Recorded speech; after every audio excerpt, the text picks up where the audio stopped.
Regretting parenthood. Their shocking reasons exposed. I wasn't ready to stop being selfish. I'm only 2 years into my kids, so it's still the intense stage, but parenting so far has just been relentlessly exhausting. I feel like having a kid closed off a lot of possibilities for me. It's definitely killed any semblance of spontaneity in my life. This is a fear of mine. I do want children, but when and how, without it impacting so much of you and your relationships, it seems like there's no middle way at all. The middle ground is getting a pet, actually. I'll start by saying I never wanted kids. I was married at 20 and had my first kid by 21, second kid by 22.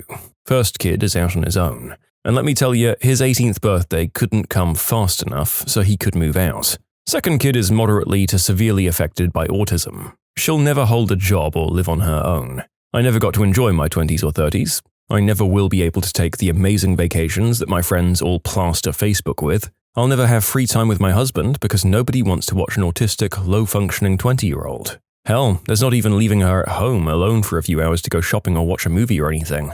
My husband had to quit his job to become a stay-at-home dad for her because there's no decent services for adults with autism. We had to move away from friends and family just to find a decent school for her. Kids take so much time and money and energy, and having a disabled one is even more physically and mentally draining. I love my children, more than I can ever express. They never asked to be brought into this world. I've got an obligation to care for my daughter because nobody else will. There'll never be an end for us as far as raising our kid and then having her leave home so that we can live our lives. I do become sad about missing out on things. Adventures and trips and vacations. But we modify our plans to include her. We're lucky at least because our daughter is sweet and a lovely girl. I can't even imagine how hard life is for her. At least I'm able to make my own choices, have friends and work and love. These things probably aren't going to be available to her. So I guess I don't really regret having kids. I regret having a child who has to live every day with autism. For her, not me. I feel like it's destroyed my marriage. Both of us have changed since our child was born, and I'm afraid the people we've become just aren't as compatible as the people we used to be. We never talk to each other, we never do anything together, and the very, very infrequent bedroom fun times is basically her attempt to maintain her ability to claim that she makes an effort in our relationship. Any communication that does happen between us is about logistics regarding our child. I understand there's a brief period after birth where everyone needs to adjust, but it's been over 4 years now. I love my child more than anyone else on earth, save for my wife, but I miss having a companion in life. If I'd known it would be like this, I don't think I would have made the same decisions. I have to tell myself that some of us are just going to have more positive transformations of ourselves when we have kids than others. And don't tell yourself that you won't change, because in my experience, you do when you hit this new life. A follow-up comment shares their solution. My significant other and I found ourselves in a similar situation. Sometimes we felt like walking away, but we sat down on opposite couches and each made a list of our main issue in our relationship. We also set up some rules about making these lists. We weren't allowed to use "you never" statements, we had to explain how the issues made us feel, and we had to limit it to 3 statements that we would spend the next month focusing on. The thing that helps me and my significant other, and we have 2 kids by the way, I'm in my mid-20s and he's in his early 30s, is having the children on a routine and having them in bed early enough that we can have an hour or 2 to ourselves every night. We try to get the kids in bed early enough that we can have this time together and still get enough sleep, because time together can be frustrating if you're both exhausted and crabby. We also found ourselves in a somewhat bland rut in the bedroom. The deed itself was still good, but we wanted to try new things that we were both too timid to speak up about what we wanted. I saw this story on Reddit with a questionnaire that both couples answer the question to, but at the end of it, it only shows what you both answer positively to. We used this, and it helped us learn what each other wanted to try without revealing more embarrassing fantasies if the other person wasn't into them. We also set a rule that we couldn't go more than 3 days without doing it. That might sound stupid, but we've stuck to it, and afterwards neither of us ever really say, "Ugh, I really wish we hadn't done that just now." I also finally sought help for my depression, and it's made the biggest difference. I go to therapy every 2 weeks, and every once in a while he'll sit in and ask the therapist questions about how he can help me. If you think that either of you might have depression, I urge you to seek help to try and straighten it out and get better before you make any rash decisions regarding your relationship. I realize that this might sound like such an unnatural relationship, but not everyone flows, and that's okay. Some people have very natural relationships with their significant others. Ours is just a bit more deliberate. I'm happy now. I love working. I'm freelance, so I have flexible hours. But with a kid, I simply have 20 to 40 fewer hours in a week, and that's with a wife and expensive daycare. It's like I have to fight to get a day's worth of work done. I used to love spending time with my wife, doing something fun with just the two of us. With a kid, that happens almost never. And when it does, you have to plan it and get a babysitter and accept that it now costs $10 an hour just to see my wife alone. And even then, half the time you're probably too frayed and tired to enjoy it. I used to love having a healthy and active bedroom life. I was convinced that we could never be those people who couldn't find time or energy for it. Now we're down to maybe twice a month if we're lucky, and half the time when we do, it's disappointing. Our bedroom life went from a constant 9 or 10 to a 2 or 3. I also used to love just talking to my wife or being able to hear my own thoughts. With a kid in the house, those moments get increasingly rare. It's like we're not even allowed to talk to each other. You have no idea how stressful it is when every thought you have and everything you say gets interrupted. I used to love having a disposable income. We're still far from poor, but the extra $2,000 in bills each month does take away a lot of flexibility. For anyone thinking of having kids, try putting away $2,000 a month for a year just to see how it feels. I like getting up early, but sometimes after a long week or night, I would sleep in an hour or two, preferably snuggling the wife, maybe some morning whoopee or even just reading my phone. With a kid, forget about it. You're getting up at 6 a.m. 7 days a week no matter how you feel. It's every day, it doesn't end for years. And our kid's a pretty good sleeper. Plenty of parents are up twice a night for years. Traveling and holidays used to be fun. With a kid, it's mostly a continuous struggle. There's no daycare, so one or both of you is constantly minding the kid. You don't get to see your partner alone or just chill together. And everything is like 50% more expensive. The first holiday we booked after we had our son was to Sri Lanka. We were supposed to be there for a little over 2 weeks, but with the baby it was such a crap sandwich that 4 days in we got online and spent $600 to change our tickets and fly home. What should have been a wonderful 2-week holiday became a very expensive 4 days of hell. And all of that's just me and my selfish needs. I haven't even started about the stress of trying to be a good parent. That's a whole other level of difficulty in your life. I could go on and on and on. The worst part for me is that it doesn't end. This is hard to convey to people who don't have kids. A kid is awake for 14 hours a day, so even with daycare, it costs a fortune. They take up 8 hours of your day every day when they don't take the full 14. It's frickin' relentless. Oh, and yes, it does get a little better when they get older, but not much. Mine is 4.5 now and it's still full on. We always thought he should have a sibling, but we just can't hack it, so we're just going to stick to one and feel guilty about it. My daughter was born mentally disabled. I always tell myself it could be worse, that there are kids who just shake back and forth in wheelchairs. The thing is, she's happy now, but has no concept of death, and I can only imagine what it will be like for her when her mother and I are gone. She'll be institutionalized, and I'm just so scared for her after we're gone. 3 words. Pervasive developmental delay. Those 3 words call my entire existence into question. I basically brought someone into this world to have a crappy time. I love my boys more than I ever thought I could. However, it's Saturday night and I'm covered in baby throw-up and they're refusing to sleep anywhere else but on me. He'll wake up about 3 times between now and when the toddler wakes up at 6 a.m. I'm carrying 20 kilos more than I'm comfortable with and I have no clothes that fit. I feel guilt for so many choices I make. There are times I regret having my second baby because it's so hard to juggle the needs of 2 and still find time for my needs. People tell me it will get easier, but for now, I'm hating it. Yes, I do regret choosing this topic in my mid-30s when my partner and I are planning the next stage of our lives. Why do you ask? Next up, a very serious and dark consideration. All you need is a special needs kid to find yourself thinking something along the lines of, well, I wouldn't want him to die or anything, but if I could go back before he was conceived, I'd do things differently. I'm honestly so terrified of having a special needs child. I know that I couldn't handle it. My significant other and I have discussed this before. If there were early warning signs, we'd either have to go to a clinic before they were born, or make sure the child would go to a home where someone could love them. It's just too much for either of us to handle. Sometimes those special needs don't turn up until they're 3 or 4. That's worth considering too. My kids are the worst thing that ever happened to me.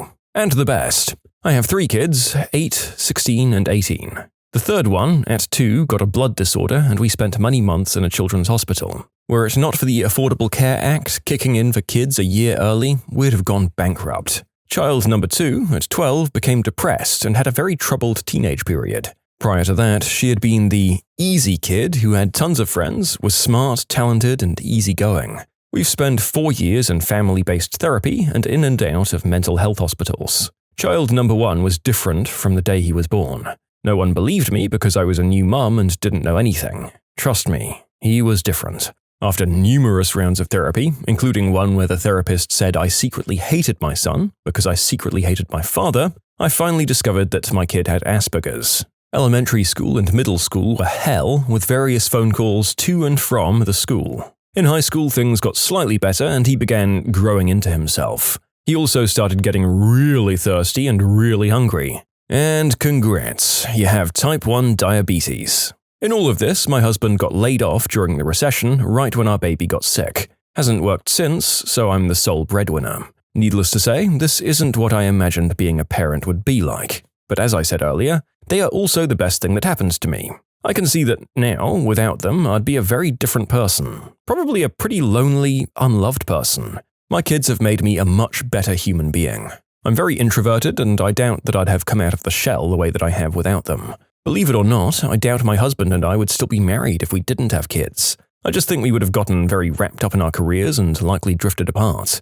I've become more empathetic to others' misfortunes. I know that good parents are flawed people who do their best that they can every single day. I know that I'm ultimately raising good kids who'll hopefully look back on all of this and realize that they're better people for their struggles. My 8-year-old wants to be a nurse because she remembers the nurses who helped her when she was in the hospital, and because of seeing her brother deal with diabetes. My 16-year-old is studying to be a vet tech and is awesome with animals. She's very sensitive, and I could see her doing something with animal therapy. My 18-year-old is studying to be a welder and is super creative. Writing, drawing, inventing. It's a tough answer because what I regret is what we've had to go through, but yet going through all of that has made us, ultimately, better people.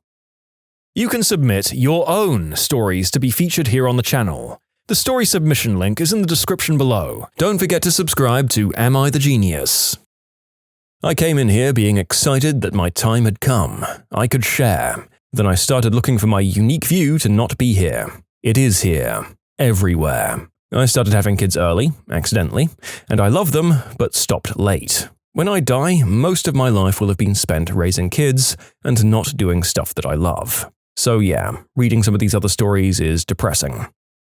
It's not that I regret having her, but if I could wrap her in cotton wool and bubble wrap, put her in a cupboard for 10 years with the guarantee that I'll get the same child then, I without a doubt would. Parenthood is just not what I expected it to be. I mean, people told me that you have to make sacrifices when you become a parent, but because I'd never really made any sacrifices before having her, I had no idea what that might entail or feel like. I also thought I wouldn't mind missing out on all the partying and holidays because I'd have the ultimate gift, a child. But I've found out that also is untrue. I do mind missing out on the partying and holidays, and therefore I try to cram as much of that in as I can still, which makes my quality time with my child few and far between. Yes, I have her 5 nights a week, and I feed her, bathe her, teach her, discipline her, and put her to bed, but I mean proper quality time I feel she misses out on, because sometimes I have no desire as I'd rather be elsewhere. I feel constantly guilty because I'm not putting my all into being the best mum I could be, and how I imagined myself to be, and I feel that she's missing out.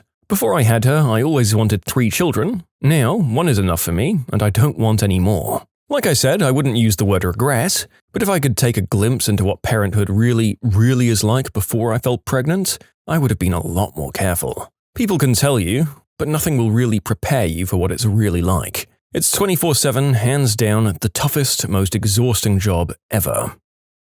I've got 2 kids, both teenagers now. The eldest has anxiety and depression. Sometimes I wonder how my wife and I have managed to stay married through it all. We love both our kids more than anything, but having one with mental health issues is just exhausting. You start to anticipate the crazy as you're driving home from work. Almost nothing gets her out of her moods, and it weighs heavy on all the relationships in the household. She does therapy and meds, and they help some, but it's like she's just hell-bent on seeing the worst possible view on everything. So then you imagine the life that this person you love is likely to lead, given this tendency, and it's just depressing. It gets hard to maintain hope. Regret is a strong word, but if we could go back to when she was little and happy and just stay there, it would be a lot better.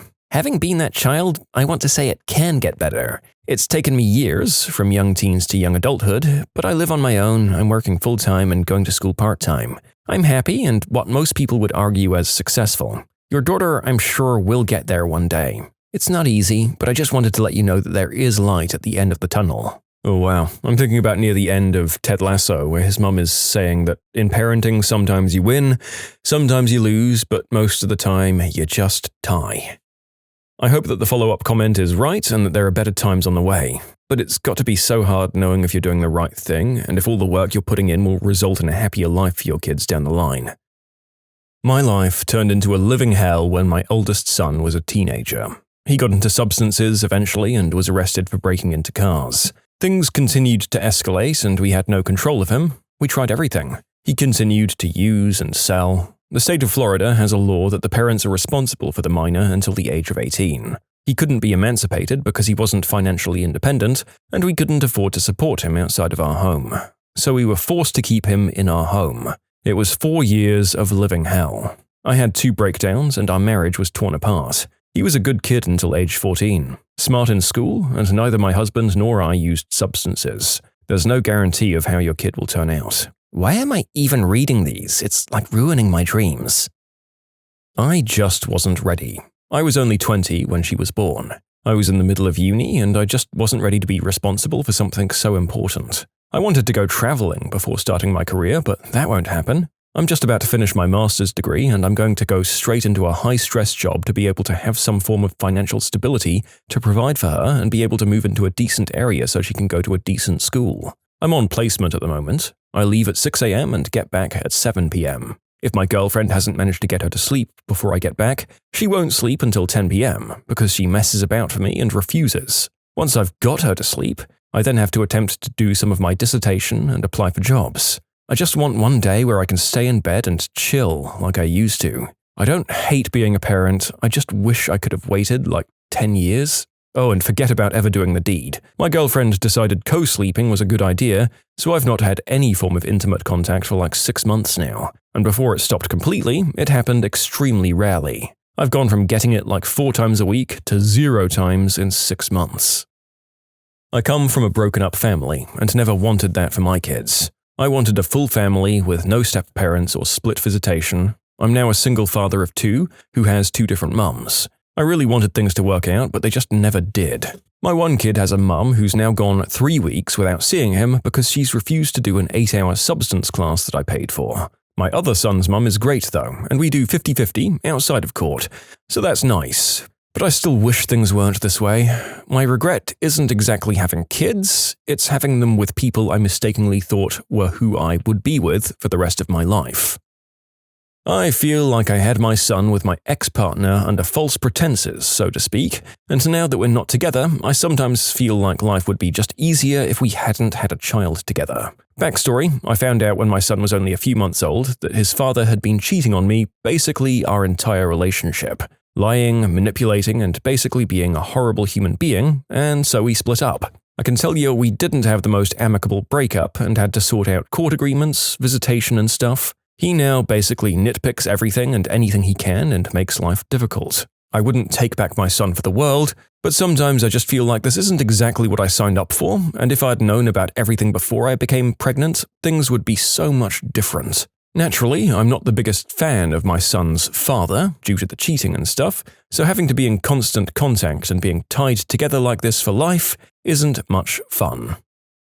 When we looked at his family history to see the chances of any defects, not only did he lie to me, his entire family did. All of the ultrasounds were normal, so imagine my surprise when I hear, "Are her feet supposed to look like that?" She has club feet, so it's not easy. She needed full leg casts and is still on braces. She's 1 and can't walk yet. On top of that, I was just informed that she'll be needing tendon surgery on her left foot. Only after this ordeal do I find out his family has a history of disorders. Imagine blaming yourself for months, thinking you could have done something different, but it wasn't your fault. Dealing with her feet is a huge strain financially and emotionally. If you're planning on having a baby, always be truthful to your partner. I was born with clubbed feet and had the same procedures. I'm 22 now and totally functional. However, my legs are strangely small below the knee, and I get various pains in my feet and ankles. I can still play sports, I just have to take it easy on my feet when I can. I have 3 kids and quite frequently wish I had 0. I never wanted kids and knew I wanted more from my life than dirty diapers and minivans. I was okay with the first 2, but the third really made me question everything again. It's not what I want to be doing with my life. I had my kids at such a young age, I was 15, 19 and 24, and I don't stand a chance of doing anything significant with my life other than saying, "Hey, I raised 3 more humans. You're welcome. What an accomplishment." What unhinged thing did you do as a kid that went down in history in your family? As a toddler, every time I got into an area that would echo even the slightest little bit, like hotels or large restaurants or malls, I would moo at the top of my lungs. I earned the unflattering nickname Meggy Moo Moo. As a toddler, I never crawled like other kids. I just kinda rolled around. I'd lay down on my stomach and just roll, man. When I was 3 or 4, my dad and I were in a barber shop. An elderly friend, a friend of the family, was waiting for a haircut and he and I were talking. I think I was sitting in his lap. He had a big nose with a wart on it. I suddenly said, "You've got a nose like a witch." My dad says he could have crawled under a chair, but the old man just laughed and said, "I guess I do, don't I?" I was at the pharmacy when my oldest, who was 3 at the time, saw an ancient old man walk by. Very loudly, he questioned, "Why does his face look like that?" It was very wrinkly and sunken in. The man got very close to my son's face and whispers, "This is what happens when you don't listen to your mommy." That right there is the kind of old man I want to be. So past giving a frick and ready to teach lessons through terrorizing the young. Back during the great cyanide and Tylenol scare back in 1982, my older brother took me trick-or-treating on Halloween. It went something like this. I shouted, "Trick or treat!" The neighbor gave me candy, and my brother tried to remind me to thank him. "Now, what do you say?" And I said, "It better not have any cyanide in it." When I was 3, I woke up early Christmas morning and opened all of the gifts under the tree. My parents kind of had to guess who got what because they were all jumbled together. At around 3 years old, I got curious about my dog's food, so I sat myself down in front of her food bowl and just started stuffing my face with it. After a few minutes, my mum, struggling to keep a straight face, asked me if I'd go with the rest of the family to get McDonald's or if I wanted to keep eating dog food. I looked at her, cheeks stuffed with dry dog food, and said, "Dog food." 18 years later, I still remember what dog food tastes like, and I still crave it occasionally, because life is just weird like that, even though I've never actually eaten it again, to clarify. I chewed on the drawstrings of my sweatpants and got them stuck between my teeth, so my pants were pulled up towards my face. I feel like there will be fewer people who didn't chew on their drawstrings as kids than people who did, but not so many of us successfully made semi-permanent suspenders with our faces, so well done there.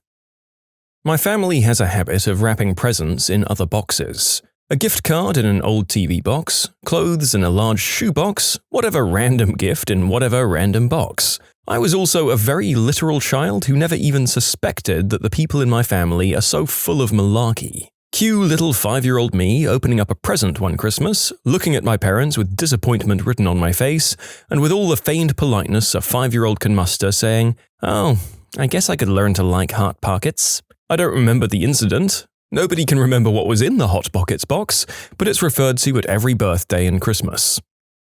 When I was younger, my mum, my grandma and I went to get some ice cream. Being the unattentive little 3-year-old that I was, I let the ice cream fall. My mum bought me another cone, handed it to me carefully and said, "Keep an eye on your ice cream," and I did. I face-planted into the ice cream. When puberty reared its ugly head, I started calling those phone lines where you talk to women who'd describe doing the deed with you. First, just the 800 numbers. Those voices drove me crazy, but they always asked for credit cards, so I got bored quickly. Then I discovered 900 numbers. Stupid teenage me used a fake name, and just assumed that when they sent the bill, my parents should see the name of someone who didn't live there and toss the mail out. Little did I know it was being charged directly to our telephone bill. Fast forward to the next billing cycle and suddenly I'm being yelled at for like a $1,000 phone bill. Over the years, they typically like to bring it up in conversation when I'm introducing them to women that I'm seeing. It's been 20 years and they've never let me live it down. God damn, if my kids racked up a $1,000 phone bill, they're going to be doing chores till they're 40.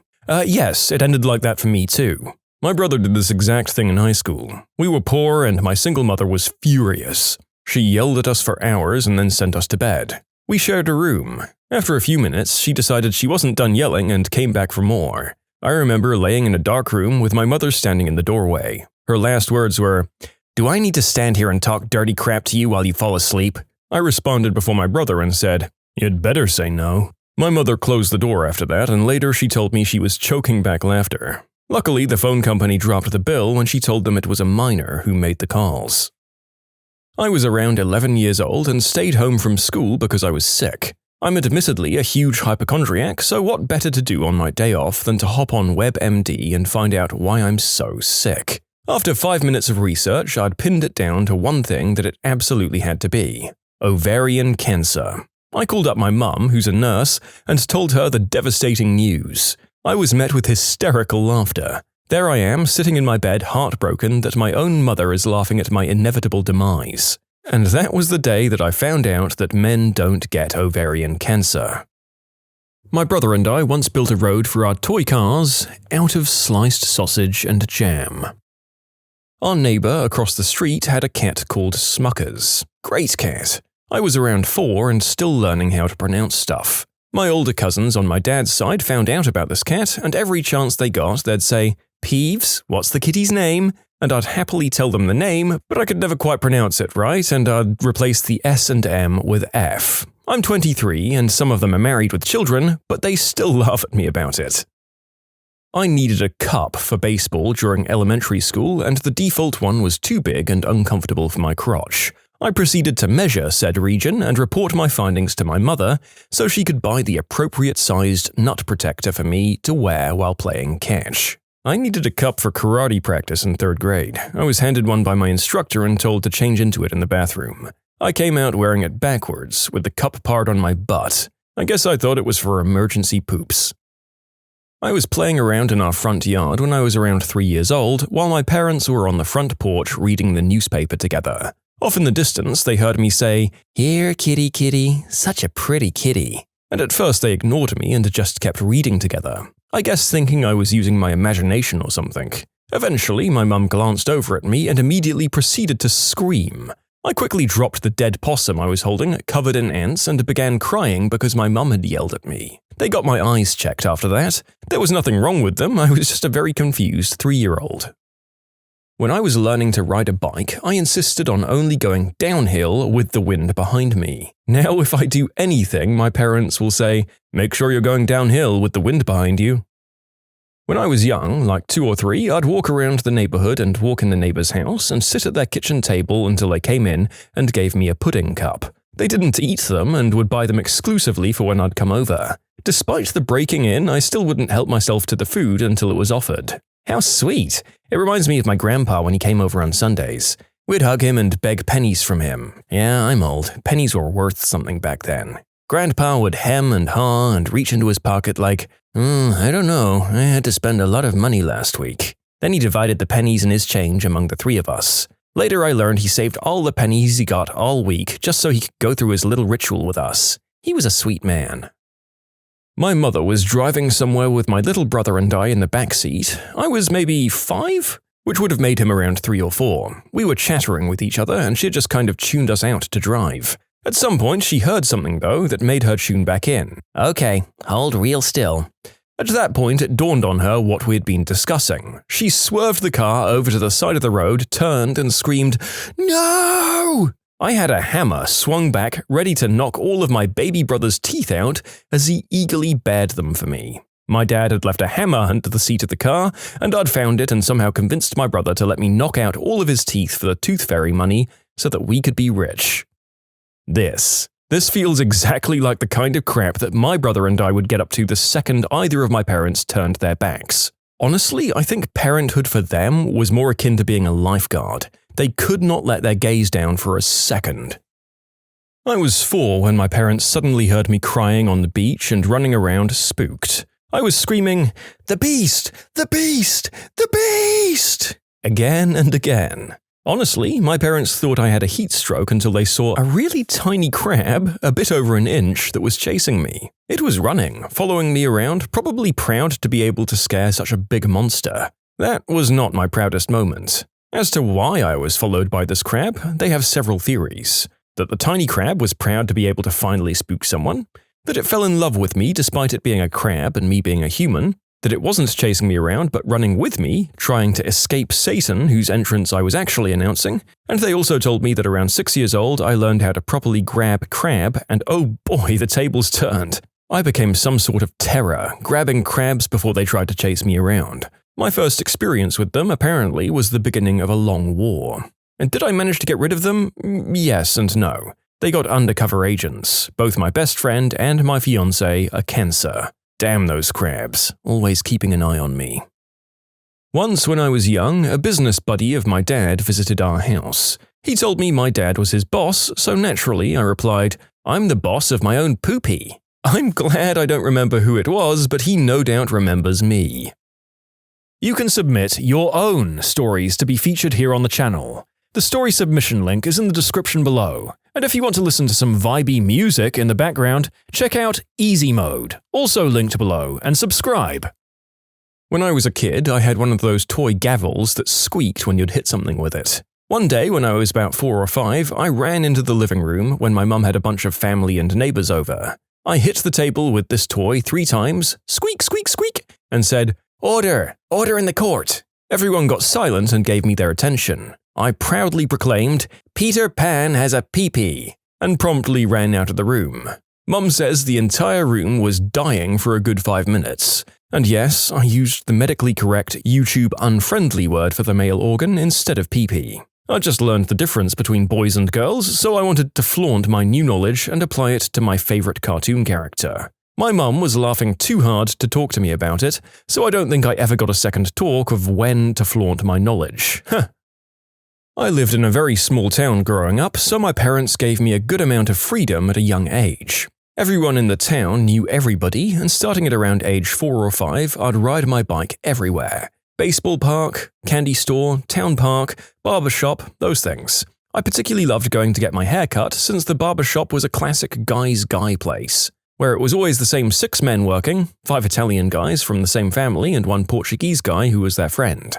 I'd just go in and sit down, and my dad would pay for it the next time he went in for a cut. For some reason, young me hated getting my hair cut by the Portuguese guy, Tony. I'm not sure if it was because he was rough with the clippers or if I just didn't think he was as funny as the rest of them. But whatever it was, I'd wait an extra 20 minutes to avoid him. This particular time I went in, Tony was hell-bent on getting me in his chair. He offered me candy, a free cut, even offered to sing to me, but none of his attempts caught my interest until he told me, "Vinny, sit down in the seat and tell me what you'd like. You sit in the seat and you're the boss." I clarify, "I sit in that seat and I become your boss?" "Yeah, you're the boss. Take a seat." "I'm the boss." "You the boss." "I'm the boss?" "You the boss." I hopped in the seat giddily. "All right, you're fired." And I jumped right back on out of his seat. The entire barbershop took a minute's pause for laughter, and poor Tony was standing there cursing in Portuguese, slapping his towel on the empty seat. My dad came in a week later, and reports were that there was another immediate burst of laughter when he walked in, and they were struggling to get the story out with all their chuckling. They didn't charge him for the cut I got that day.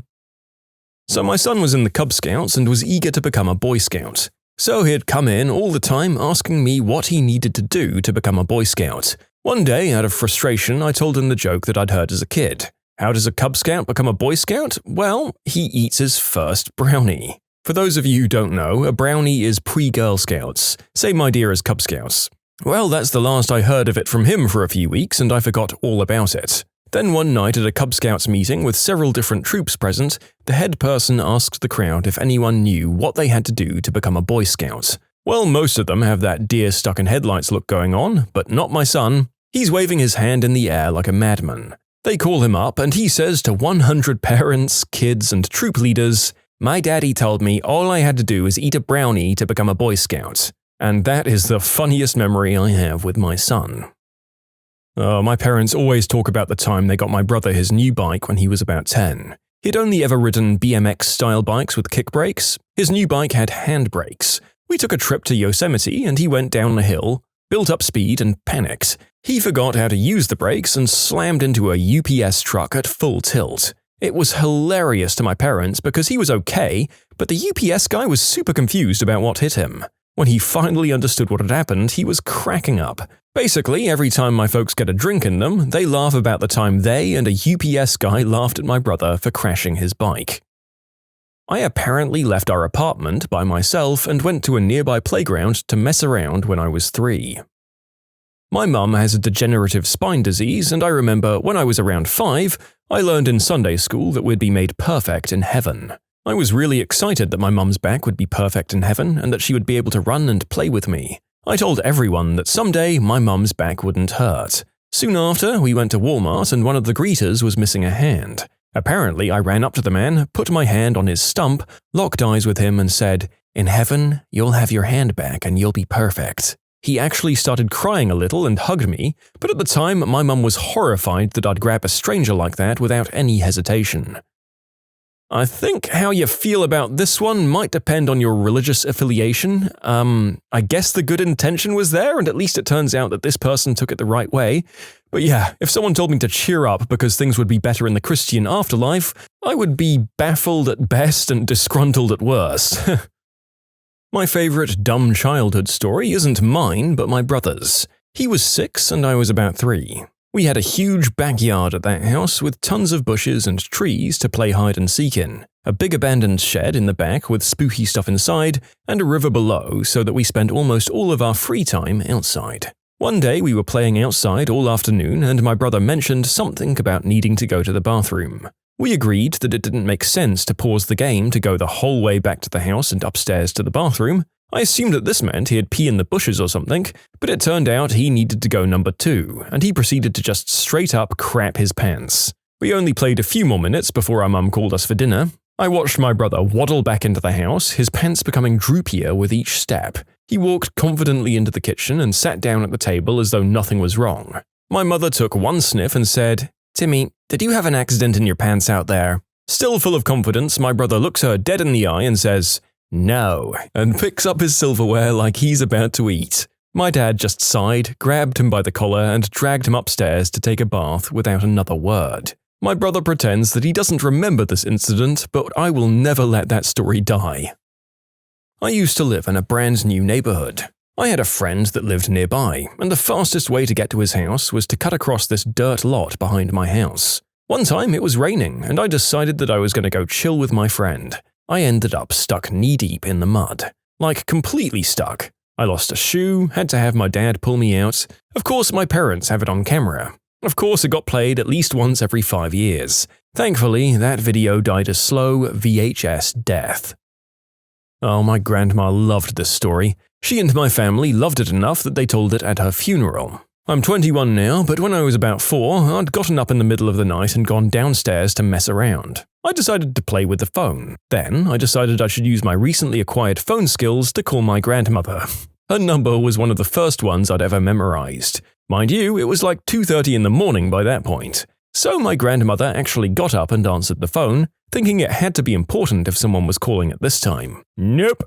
She answered the phone and the first thing out of my mouth was, "Mama, what are you doing up?" in my scoldy kid voice. My family thinks it's pretty funny.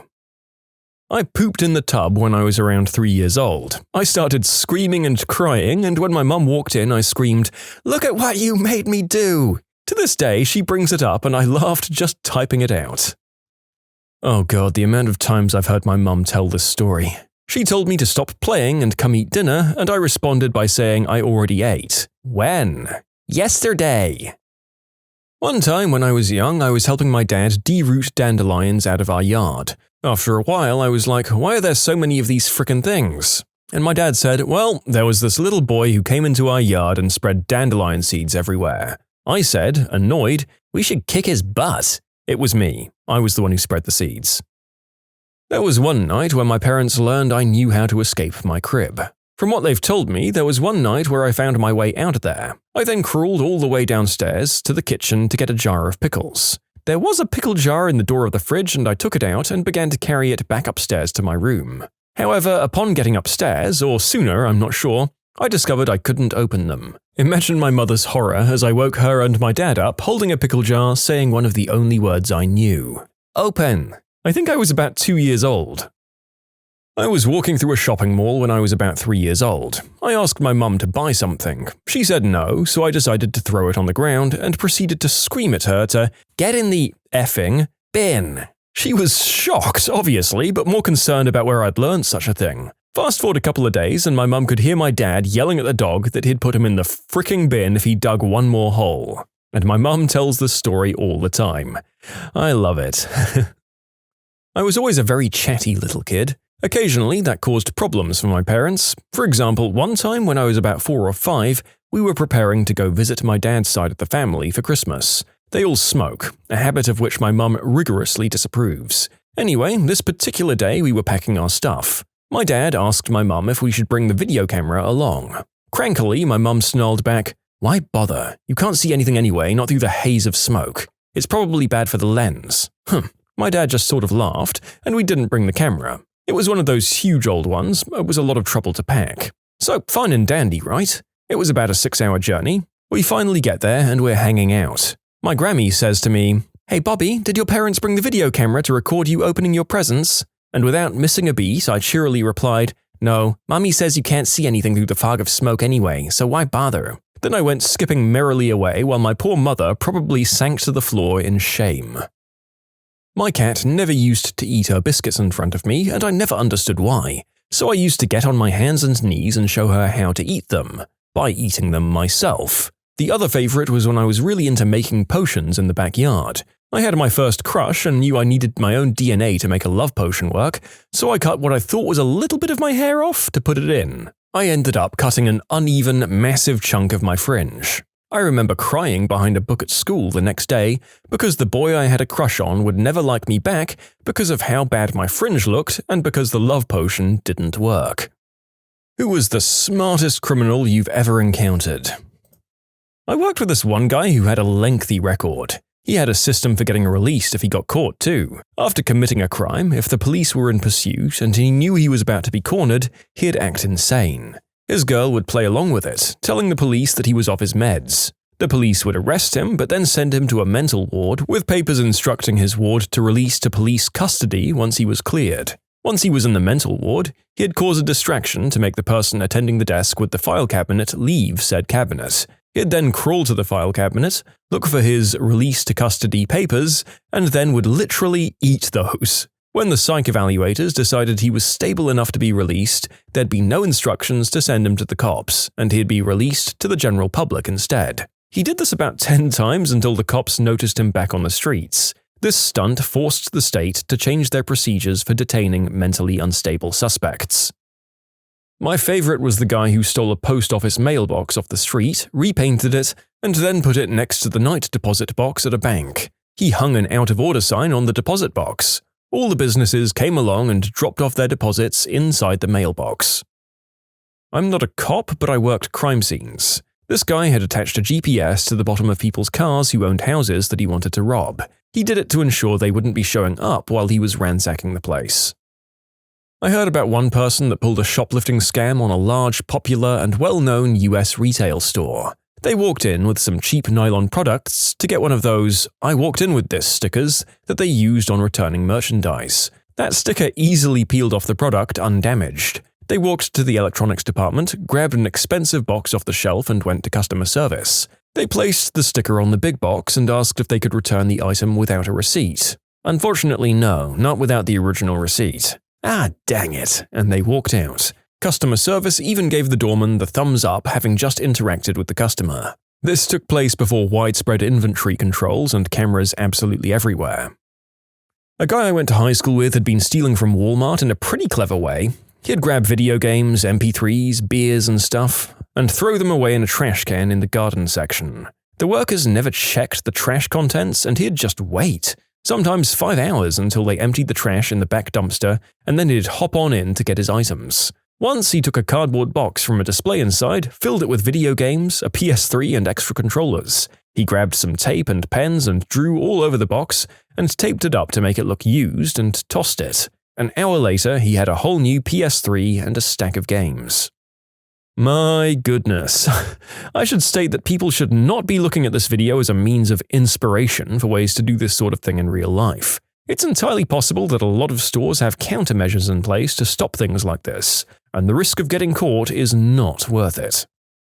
This was in the late 90s and early noughties. A guy in my dorm came to school solely to deal substances. He took out student loans, registered for a bunch of 300-person freshman survey courses where he'd never be missed, and then literally never went to class. All he did was go to raves and concerts and keggers and sell stuff at parties.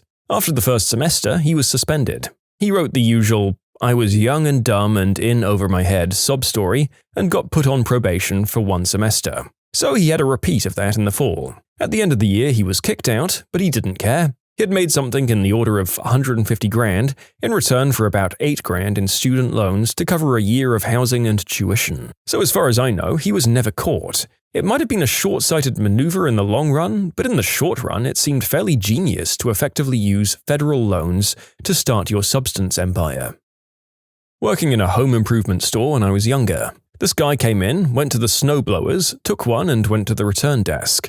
Said he wanted to return it but had no receipt. They told him, "You need a receipt," so he says, "Okay, I'll be back," and he wheels it off to the car through the front door. He did this a few times apparently. A couple of places even helped him load it back into his car. I had a guy try that with the big expensive bedding sets at Sears 20 years ago. He came up the escalator empty-handed, walked into the first aisle and came out carrying the set. He said he wanted to return it. I said he needed a receipt, and when he asked why, I explained. "Well, sometimes we have issues with people coming up here, taking stuff off the shelves and trying to return it." He looked a bit squirrely, then kind of looked around, panicked, and left with it. On the way to the door, security started following him, so he threw it at them and sprinted out the door. I'm going to be frank with you, most criminals are really stupid, so maybe this guy isn't a criminal mastermind, but here goes. He wanted to rob a jeweler's on our city's main street. He found out the flat beside the jeweler's was empty and he hid there. For 2 weeks, he triggered the alarm on purpose several times a night, causing a massive headache for the police and the business. We turned up to see there was nothing there, nothing on the cameras, and we thought it was just a fluke so that the jewelers turned off the alarm system and said that they'd wait until the morning to get a new one installed or that one rewired because clearly something wasn't right. As soon as he heard that and that the police were leaving, he tore down the wall, he'd already made some progress here apparently, and robbed the place taking his sweet time. He escaped without anyone noticing for hours until the jewelers came back in the morning. The problem was he then tried to resell something he stole which had a serial number on it and he got caught. So not that smart after all. Good effort though. There's a golf course and country club in my town that has a PGA tournament scheduled in the next couple of years. They have a guy repeatedly breaking in overnight and just lounging around and eating food, all on camera. The club refuses to report it so they don't hurt their chances of the tournament coming. I worked at a jail. After getting off work, I watched an ex-inmate, who was homeless, being released. He walked over to the patrol car, looked me in the eye and elbowed the window in. He was walked back to the entrance and rebooked in. It was middle of January. I guess he didn't want to get too cold. A French thief who spent 10 years in prison became a comedian when he got out. One of his stories was finding a building, going in, choosing a floor, and transforming the exit door into something that looked like the front door of another apartment. He puts the apartment number, the fake lock-in, the welcome rug, stuff like that. He puts an iPhone up for sale. The person comes to buy it. He opens the door in a shower robe and says, "Oh, give me 1 second, I'm just going to count the money." And then poof, he's gone from the exit stairs.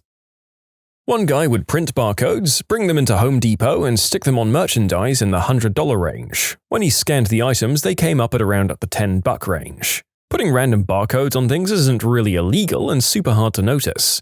Guy number 2 would come in an hour later and buy the underpriced stuff. Complete plausible deniability. They'd then sell the stuff on eBay. The only reason they got caught was because the guy with the barcode printer and software cut the second guy out of the operation, so guy 2 stole a bunch of barcodes, put them on the merchandise and paid for it immediately afterwards. He then proceeded to rat on the first guy and spilled the beans because they'd been doing this on a weekly basis for over 4 years. Because we could only pin the one case on him, the burglary was dropped down to a petty theft and he walked away with a few days in county and a small fine. The guy probably took Home Depot for tens of thousands over the years.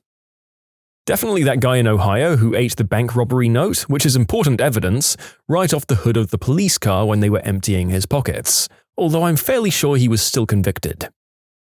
A friend of my brother moved to Israel, where for a period of time it was acceptable to drive with an American driver's license. He was pulled over for speeding, and when asked for his license, gave the officer his Costco card. Costco is a membership-based retail warehouse in the US and a few other countries. The exchange apparently went something like this. The officer asked, "Costco, what is Costco?" My friend said, "Oh, it's the state I'm from." That sounds made up. There are a lot of states you probably haven't heard of. Have you heard of Arkansas? How about Idaho? Oh, I guess not. Well, I'm from the small state of Costco. The officer didn't even have a response and wound up writing the ticket to someone with a Costco driver's license. My friend framed the ticket and still has it hanging up on his wall. That reminds me of a family friend of mine, very funny Australian with an absolutely horrendous Bogan accent. Well, late 80s, he's driving through Texas and runs a red light, and he's immediately pulled over by a 250-pound Texan police officer with an equally horrendous accent. The way the story goes, this man is obviously not the brightest cop. So our friend, when asked about running a red light, gets very apologetic and explains that he gets easily confused because in Australia, you know how things are reversed down there, red means go and green means stop. The cop actually let this man go with a warning. "You know, I did not know that. Well, in America, red means stop, so don't make this mistake again." Classic Aussies. And honestly, I think although the rest of the world is a little harsh on Americans, especially the ones in the Deep South, that cop wasn't doing that particular stereotype any favors either. Here's one. I knew this guy back in the early 80s. Let's call him Jim. Well, he really wanted this high-powered superbike, but he knew he couldn't ever afford it, so what he did was take a drive to London and scout it about for a few days until he found that particular model parked outside of a house. He goes back that night with a slide hammer, pulls the lock and steals the bike. He gets home, puts it in his garage and completely strips it so that the only thing left is the frame and the bottom half of the engine, which he drags into the weeds at the bottom of his garden. He then pours fuel all over it and burns it a bit. A few weeks pass and weeds have started growing over it. It's at that point that he calls the cops and reports that someone's dumped a bike frame in his garden. The cops show up and he explains that he'd just got back from being away and found it. The cops take the frame and note down his name and address. A few days later, the cops call him and say that the bike had been stolen from London a month or so ago, from the serial number on the bottom half of the engine and frame.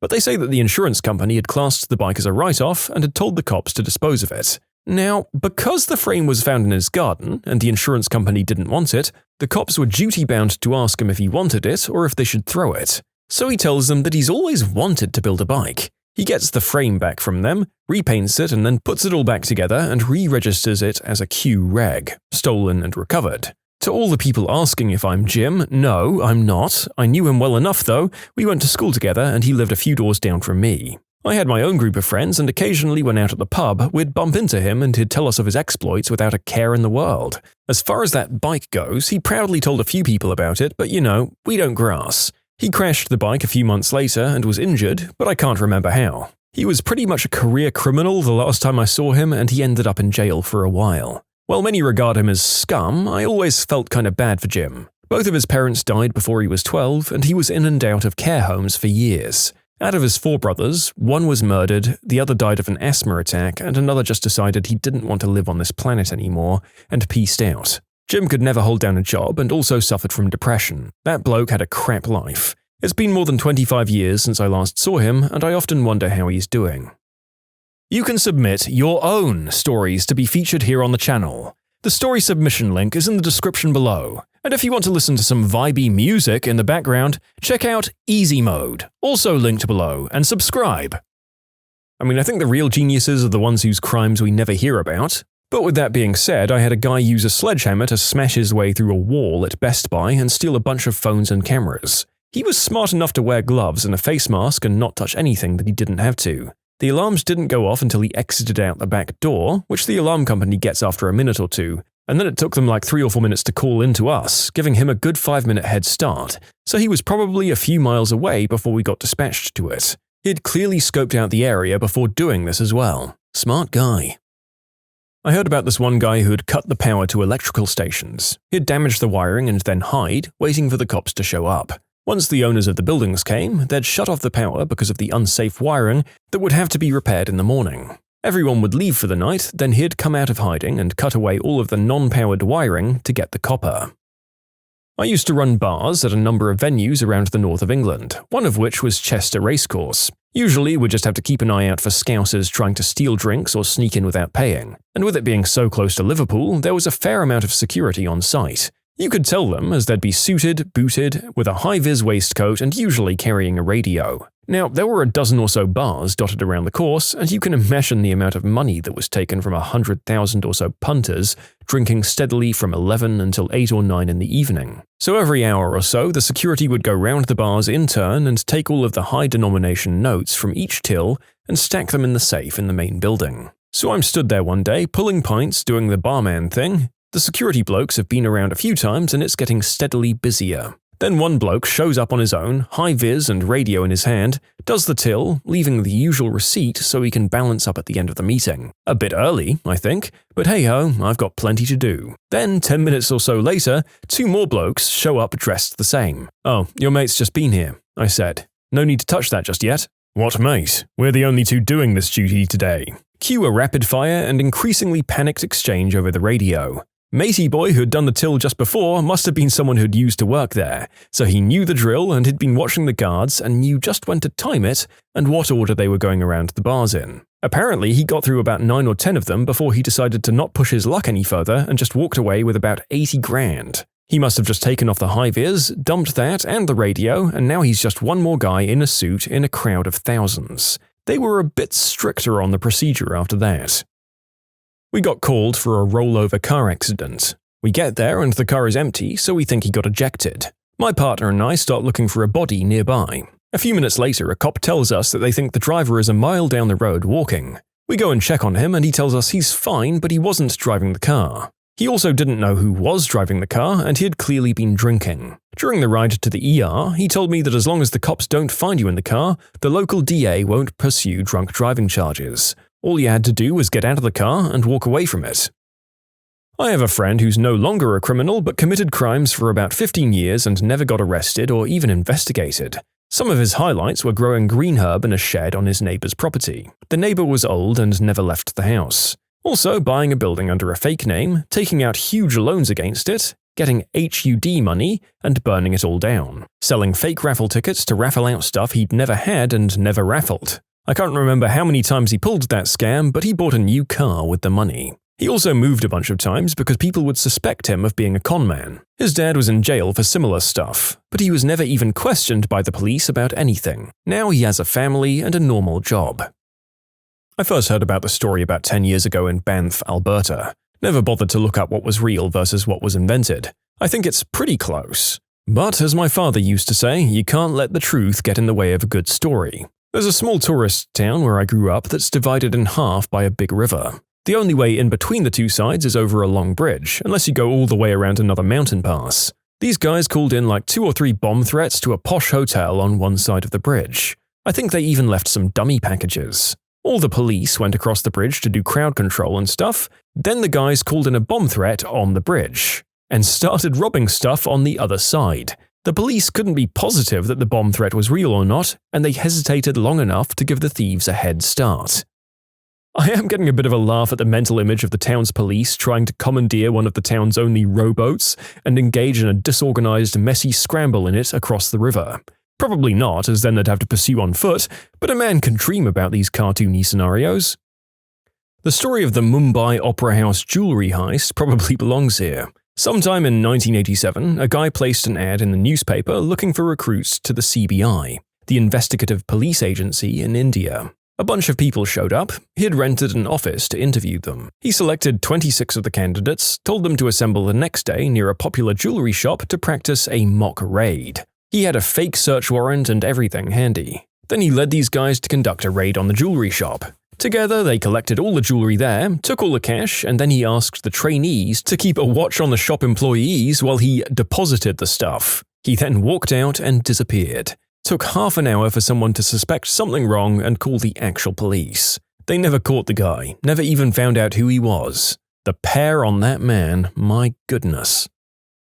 I wouldn't call this the smartest thing ever, but it was pretty clever and amusing. A while ago, there was a series of thefts along the bus lines in my country. People's things kept missing from one city to the next, and nobody had any idea what was happening, as things were presumably safe in the bottom of the bus, which nobody except the driver had access to. So, what happened? Apparently there were two guys, one of whom was really small. You get where this was going. The big guy would put the little guy in the suitcase, buy a ticket to somewhere, load him up with the rest of the luggage, and enjoy the ride, while the little guy went out, stole people's electronics, jewelry, cameras and whatnot, and then returned to his suitcase until the ride was over. I'm not really sure how they caught them, but it was pretty amusing to read about, and I found the whole thing clever enough.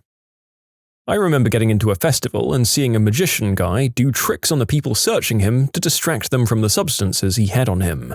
Spectacular show, and I'm sure he made a good profit. I doubt the officers ever knew about it.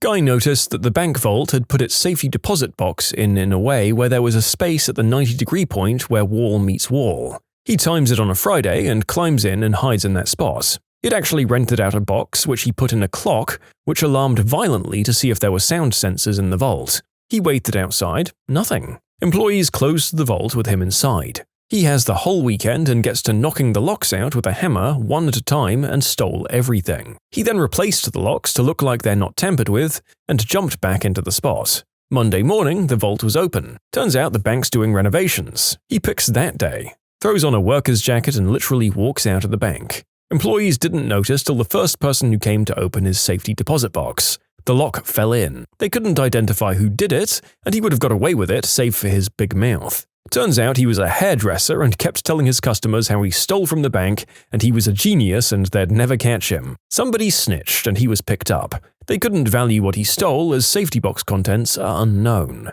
Because of this guy, all banks now fill the space where the two safety cabinets meet with concrete. They made a movie, Inside Man, loosely based on him. His name was William Smarto. My friend Alan had a warrant for traffic offense. One day he received a phone call from his friend Ben. Ben told Alan, "Remember that traffic warrant you have? You don't need to worry about it anymore. I took care of it." Ben went on to explain that he had been arrested for a minor offense and received community service for his sentence. The community service job he received was filing at the municipal court. He came across Alan's warrant and destroyed it. A few months later, Alan was stopped for another traffic offense. The officer told Alan, "Computer shows a warrant for you. I'm placing you under arrest." While Alan sat in the back seat of the squad car, the dispatcher radioed the officer, "I was unable to get confirmation on that warrant." And Alan was released. At least in those days, the police wouldn't arrest someone on a warrant unless a police department employee could lay his hands on an actual paper warrant and confirm that it existed. Teachers, what made you finally give up teaching at your school? Not me, but my wife. She was an engineer at a good company on the East Coast, left because she wanted more rewarding work. Soon after, she was doing clinicals at a school on the rough side of our hometown. She was the kind of student teacher who showed up early, ate lunch with the kids, stayed late, and followed up with parents. Anyway, some months in, she's repeatedly had trouble with some students. Many of them came from troubled homes and brought a lot with them into the class each day. She tried working with them one-on-one, working with the administration and the parents. More than one set of parents said, "Stop calling," and the administration told her to send them to the principal's office, where they could sit all day and just focus on the good kids. Eventually, the futility set in. She was the only one who cared. Not the kids, administration, other teachers, or even their parents. She finally wore herself out after a couple of years with no support at work and nobody appreciating her efforts. Except me, of course. She's back in aerospace now. I worked in a high-needs behavior class. I got hit, punched, and scratched and spat on daily. But every day I went back and did my best for those kids. I was so battered and bruised that my husband wouldn't shop with me anymore because people would stare and sometimes even comment to him about his mistreating me. It was sickening, but I loved my job and every one of those kids. One day, I was called into the office to talk. It was Christmas time and things weren't great at home, and as anyone with kids knows, the holidays makes children especially high-strung, so things were also wild in the classroom. My boss said, "You seem awfully stressed," and I thought how nice of her to notice. So I agreed that yes, I was struggling. She said, "You have 6 weeks to sort it out or I'll have to let you go." I was crushed. It literally broke me. 6 weeks to just get less stressed? How does that even work? I found myself just showing up to show up, and I realized it wasn't fair for me or the kids. 6 weeks later, I got a call back to the office. I was congratulated on the amazing turnaround and sent back to class. I was baffled. I was more upset and stressed than ever, and they congratulated me? More and more, I showed up to work just for the paycheck. One day I just decided, screw it, I wasn't a teacher anymore. I was a robot fearful of showing any negativity. I quit that week. Never went back to teaching. So many things. I figured I got paid $9 an hour to handle special needs and the future of our country, and other teachers didn't have it that much better. I watched an entire class plagiarize an essay because they couldn't fathom how to write something original. Turned in a girl for skipping class only to have to write a police report on why I didn't call her a stupid witch and hit her. And she never got punished for filing that false report. Observed a kid who I knew to be a psychopath convince a freshman to steal a phone. The freshman got caught and had 10 days in juvie. The psychopath walked free. You're going to have to pay teachers a lot more to deal with that crap. I taught at a juvenile delinquent school when the accusations of children required no proof or consistency, and to be exonerated took divine intervention. When a kid with a violent history a mile wrong swings a stapler at you, gashing your forehead because he was dared to by someone else, then you restrain him until help arrives. Apparently, you're in trouble for hurting his wrist. Then your school believes his story that I dropped the N-bomb to him which caused the outburst, even though 2 other staff members saw the entire thing. And the school called the police and tried to have me charged for attacking him. I mean, on the one hand, I'm nearly glad that the institution took the complaints of kids that seriously, as these juvenile detention places in the past are pretty well known for neglecting kids to all kinds of hardship and exploitation. But then I guess we overcorrected. It's insane that you weren't even backed up by the fact that you had 2 staff witnesses. Did they say nothing? I had a student, maybe 11 or 12, sitting with me and having pizza. I asked her how life was going, and she says, "Well, my dad's a dealer, so he's always got people coming over to sell or buy stuff or play cards, so I can't sleep.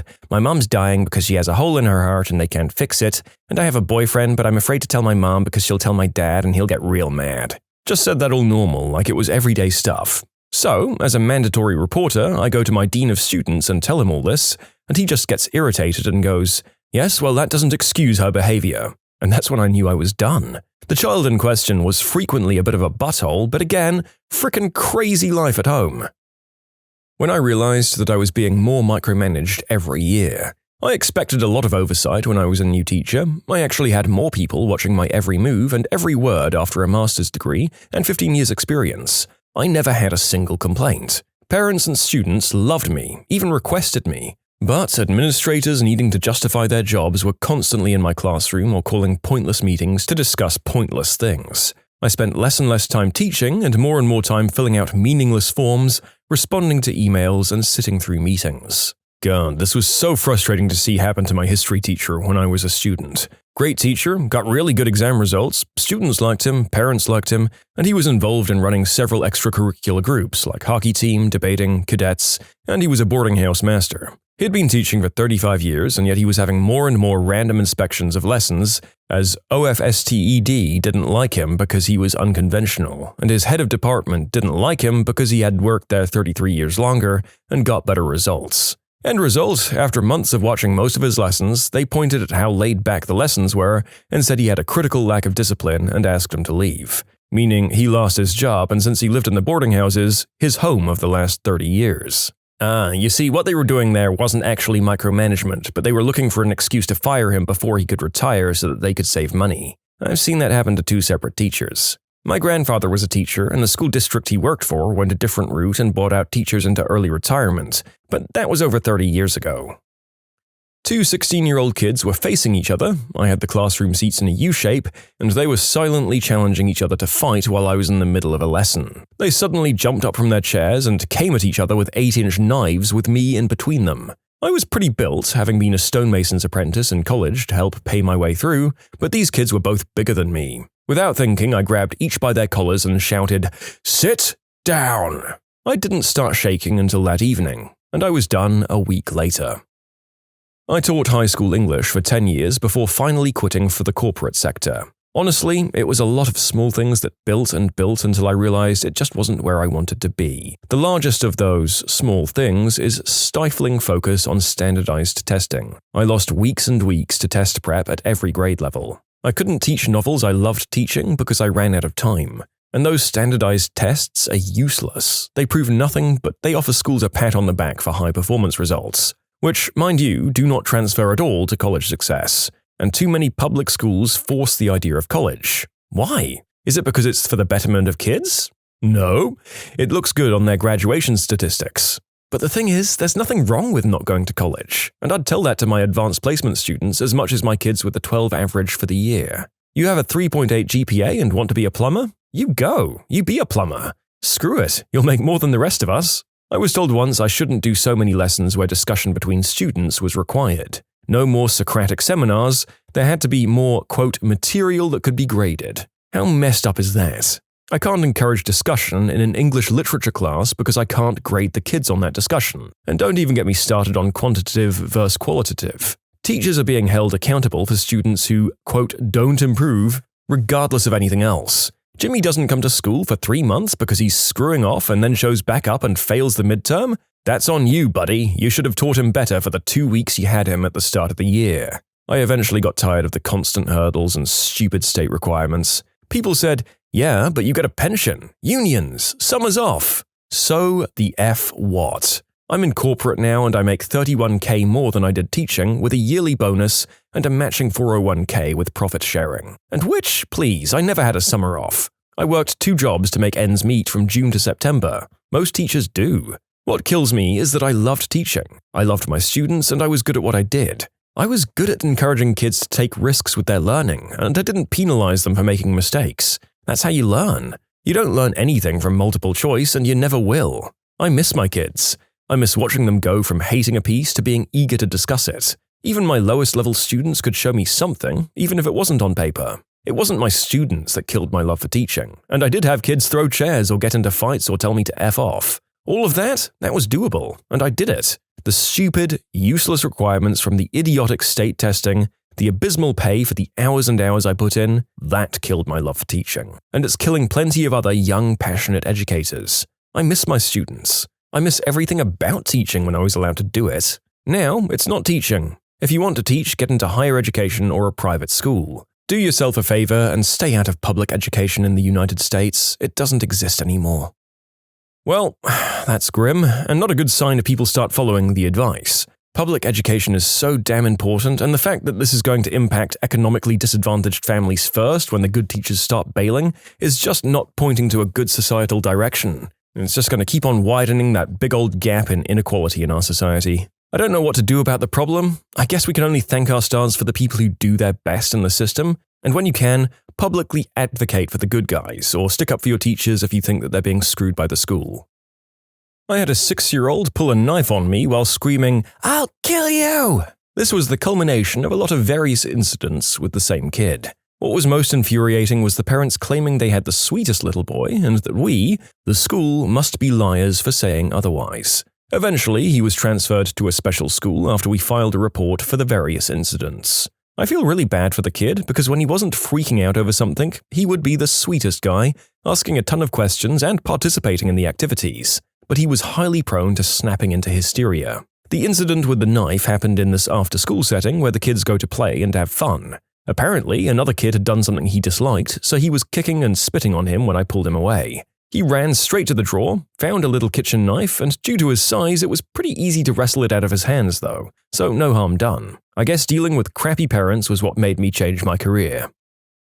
I stopped when my annual review with the new program dean focused on the 10% of student reviews that were negative rather than the 90% that were positive. There are too many aggravations working against teachers. At the very least, the administration should have your back. You can submit your own stories to be featured here on the channel. The story submission link is in the description below. And if you want to listen to some vibey music in the background, check out easymode, also linked below, and subscribe.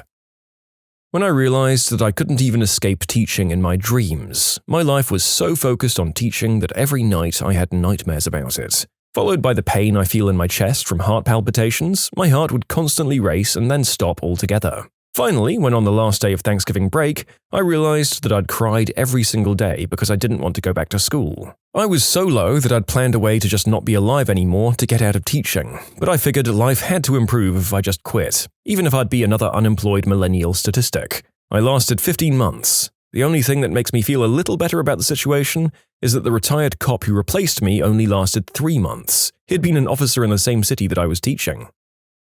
When the corporate job offered me 3 times the salary and a 12% annual bonus. Now my kids can afford to go to the college where Dad used to teach. There wasn't one defining moment that made me decide to quit, but after the decision was made, there was a moment that solidified it. There was this one kid. To say he wasn't bright would be an understatement. He probably should have been diagnosed at some point as special education, but he never was. He was also a butthole. I taught 8th grade math, and he literally couldn't even multiply.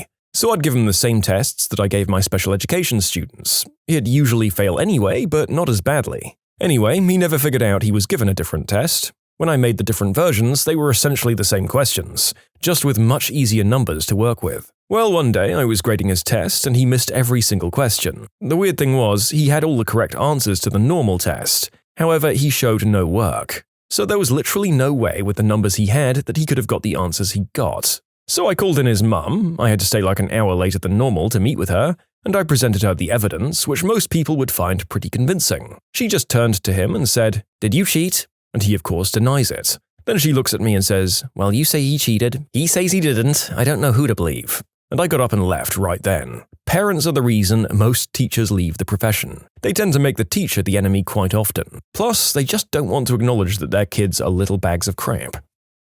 When I tried to have a conversation about literature with the head of my department and got a blank stare in return, I taught English. I'm doing my PhD now and I'm surrounded by faculty and students who are significantly more engaged than her.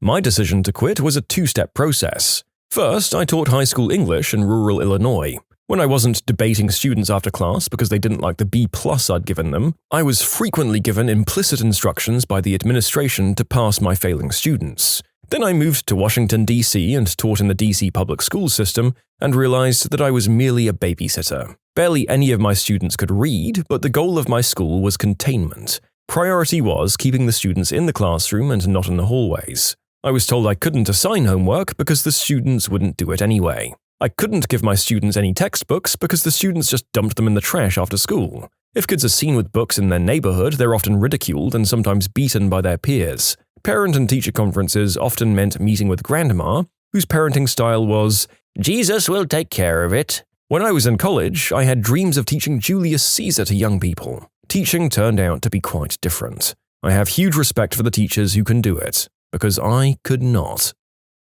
First, I'll tell you about the moments when I nearly quit. When a kid with serious mental health issues shanked another kid with a pencil, and I was told to just keep a better eye on him. When a parent complained about me, but I wasn't told the nature of the complaint, just reprimanded generally. When 16-year-old boys hit on me and I actually considered going out drinking with them because I had no social life. But the moment, looking back, was when I was hospitalized with exhaustion and my amazing boyfriend, who had been coming over, marking tests and proofing papers every evening for months, lay down on the cold, hard hospital floor and slept beside me in case I was upset overnight.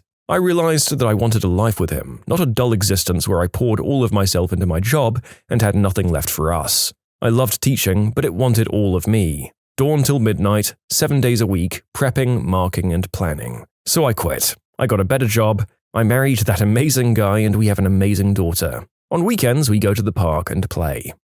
Teachers, largely, have always been an amazing group of passionate people in my eyes, but you equally hear about the ones who crush young people's spirits. And while I still obviously can't stand with those ones, when you look at the things that are gradually breaking some of these educators down as human beings, you can at least understand why they turned out that way, even if you think maybe they should have just quit instead. I'm glad this commenter got a lovely escape after putting in their time and effort.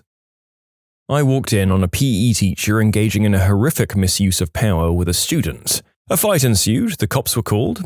The school initially covers it up as two teachers just fighting, but they didn't specify over what. The court case had a gag order, so basically no one knew other than a dozen or so people. He was out on leave, and I was not. The union backed him up as he had seniority. They lost anyway, but I was basically being blackballed for being a good person just because I was the new guy. The court case finishes, he goes to prison, I get blamed by the other staff for setting him up because apparently I wanted his job. Mind you, I taught science and chemistry, not exactly the prime candidate for a PE class. There was a staff meeting on how to help students who might have questions or problems about what happened finally getting out, and it turns into a blame session. People were more concerned with having to actually do their jobs than they were with a student being mistreated on campus, or that some kids might have issues with that. I pretty much snapped at that point and burnt every bridge I could. I ran down every teacher in the meeting, said a few less than polite things about their professional credentials and personal standing as human beings, that they were treating me like a pariah for being a good person instead of blaming the guy who was ruining the life of a 13-year-old, and told the union rep that they could die in a fire for all I care for being a crap-sucking waste of space, and I walked out. I wrote an open letter to the PTA, the newspaper, and every parent I had contact information for about the entire incident from start to finish. The public backlash was brutal. The union replaced that rep, the school board reassigned no small amount of their staff and put a handful on leave, and offered me my job back with a bonus, but I still told them to screw a cactus, dropped the mic and walked away. The girl's parents got her counseling with a very good person right away. They moved counties and put her in a better-run school district. She turned out very well, all things considered. She graduated with honors, went to law school. Not long ago, I was asked by her dean to give a speech at her commencement and hand her a diploma for her LLM. She's currently working on wrapping up her SJD, and I have no doubt she'll be a judge one day. And no, I don't still teach at public school. I did teach college briefly later on, but I've since been in IT. I'm not a hero. Really, I'm a bit of a butthole. I'll be the first to admit it. But I'm a butthole who knows right from wrong, and the sad thing is, that entails a hero in this day and age sometimes. I do like teaching, but I'm not very politically correct, so I mentor my staff now rather than teaching in a public setting. The pay is a lot better and the stress is a lot lower. I haven't taught physics or chemistry in over a decade. In short, avoid Solano County, California. Former teacher in the New York City public schools for 3 years, at the special ed school that was housed in the same building as the crappy charter school that Paul Ryan visited that one time. The charter school that he visited is on the top floor. My school was on the bottom 2. We had kids 4 through 15 at the school. I made $39K per year plus a bonus of $2,300 for working through the summer. Basically, that meant no summer break. 7 principals and 9 assistant principals in the 3 years due to a gang of teachers who thought that they could exercise their power by accusing every new administrator of mistreating the kids. Violence was extremely high in the school, both student to student and teacher to student. The police and/or the ambulance was there almost every year. There were absolutely no supplies offered, not even a pencil. I wrote grants and spent a ton of my own money. The parents were often dangerous. We had the same father come into the school with a weapon several times. Yes, we had a security guard at the front door. Apparently that doesn't matter. The guy just walked right in every time. We also had a dad that came in and started punching kindergarteners.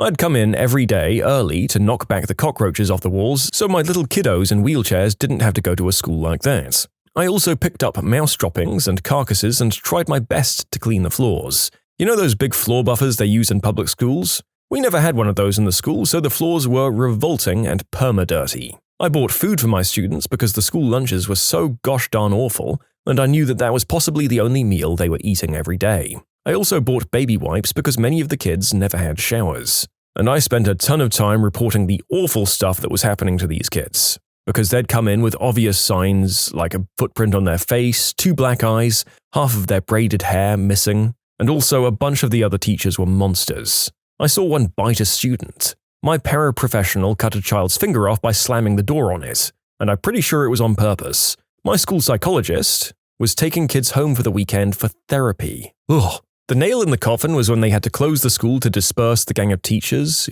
the ones who were accusing the administration of misusing their power. It's almost impossible to fire a teacher in New York City, so this was the only thing they could do to separate the teachers into different schools. And then I couldn't find another job in a better school because everyone knew about the reputation of my crappy school. The worst part is that all of this is kind of normal for District 75 schools. That's what we call the special ed ones in New York City. All of my friends who worked in the D75 schools had the same sorts of issues. This wasn't a random occurrence. These D75s are dumping grounds for the neediest kids and dumping grounds for the worst NYC teachers, who get transferred there because they can't be fired. These kids often had nobody advocating for them because they were in the foster care system, or their parents were on substances or attacking them, or their caregivers were incarcerated, so they were just stuck in these horrible environments. At some point, you decide to save yourself, which is what I did. I'm still traumatized by the entire situation, and I often worry about the kids I worked with. I became an expert in autism intervention, and now I work directly with adults with ADHD. 100% would never go back to working in any school. What behavior is a deal breaker in someone who was otherwise the perfect match? The need to always be the one who's correct. Someone who's a bad guest at someone else's house. Actually, tonight my girlfriend said, "I love everything about you, but watching you eat unpeeled kiwis like they're apples really freaks me out." So maybe that one, we'll see. Went on a hiking date with someone who just littered. There was no second date. Don't litter, folks. It's selfish and it ruins the trails for everyone else. Might say something about you as a person. A girl who told me she had been engaged 6 times. She was 29. Look, I know things happen, but that's a lot of things. I really want to know what each of those things' breaking points was. I didn't press on at that point when she brought it up. I just remember it short-circuited my brain looking for a response. I think I just went with a, that's unfortunate. She was quite physically attractive, but that only goes so far. I had an ex who constantly lied and omitted things. Usually not about anything huge, but she had a habit of it and didn't seem to think it was wrong. The longer we dated, the worse it got. Eventually, it really divided us because I couldn't trust anything she said. From then on, if I discovered I was with someone who lied often as a tactic to get what they wanted, or to avoid consequences and stuff, that was pretty much the end of the relationship for me. I had a 3-year relationship with someone who lied about literally everything. It was a total mind screw because it took me a long time to realize that he was lying all the time, about even tiny things. I left him because of this, but it broke my heart because we'd had a fun life together. In time, I realized you can't be with someone like that. They just have no integrity at all. The short version, when she said, "How come you don't express yourself?" And after I expressed myself, said, "You're being too emotional. Get on out of here with that crap." And the longer version, well, I was dating a girl who said I didn't share your emotions enough and would complain that I was too stoic and reserved. I understood where she was coming from, so I started trying to open up more. One of the things I opened up about was my awful bullying ex who had gotten married recently and how I was dealing with a lot of unpleasant memories as a result. And her response was, "That's a lot of baggage. I don't like hearing about that kind of stuff. You just shouldn't let it affect you." Yeah, that ended things real frickin' quick. Yep, folks, do not ask that question if you're not prepared to deal with the fallout, because some people keep a lot inside or save it for their therapists or whatever. Not being a critical thinker. I've thought of a whole laundry list of things that would be deal breakers, but they all boil down to whether or not he could think critically. If the person you're dating makes you feel small, not in a physical sense, but like you're less than them, I learned that's my first sign to book it out of there. A guy I met who liked me and I didn't like back was like that. He'd say things like, "You have surprisingly nice legs for no exercise. I'm an active person, but what the frick?" Or he'd say things like, "Seriously? You can cook?" I couldn't believe that. He was adamant I give him a chance, but this was the main reason I didn't. Being condescending. I hate it. It makes me angry. Be nice to people. Accept that they might not be as knowledgeable as you are on a given subject. Don't condescend. Unapologetic, arrogant ignorance. Hoarding. I made this mistake once. I got into a relationship with a hoarder. I eventually realized that her deeply dysfunctional relationship to objects extended to the people around her. I was not an actual person, I was just another acquisition that was required and subsequently treated shabbily. I'm not sure if this was common, but I won't take the chance again. Just imagine you're sent to a room with like 50 other guys and they all say in unison, "Oh, another one, huh?" I wouldn't say that that's necessarily a common thing. My mom's a hoarder and she definitely loves the people in her life. However, a lot of hoarders are undiagnosed autistic or ADHD, and treatment of people like objects is often brought up in assessment criteria. It doesn't always mean they don't care about the person, but that they don't know how to express it. My mom is autistic, and the way she expresses her love is very atypical. It's not easy to have a hoarder in your life, though, and I wouldn't date one. My mom's hoarding has been various degrees of serious. It gets worse when she's depressed, and it can be so frustrating to watch someone you love do that to themselves. She'll ask for help, but won't accept it, and when it gets to the point that she's crying over a coat hanger that I threw out, I know that I need to back off and just be there for her rather than just trying to tidy her house. Hoarding is so complex and so effed up, and it hurts everyone involved. If they don't even attempt to get along with my friends, or watching videos on your phone, volume all the way up at a restaurant on a double date. Believe it or not, I dated a guy that did both, and I cringe thinking back on it. Extreme materialism. Oh, this is it for me. I admit that I do consider myself a minimalist, but if people can't prioritize their finances because they need to live beyond their means, that's not hot. Never holding my hand or not having any non-bedroom related physical contact. He told me he'd much rather make small talk with a stranger than have a deep conversation with good friends.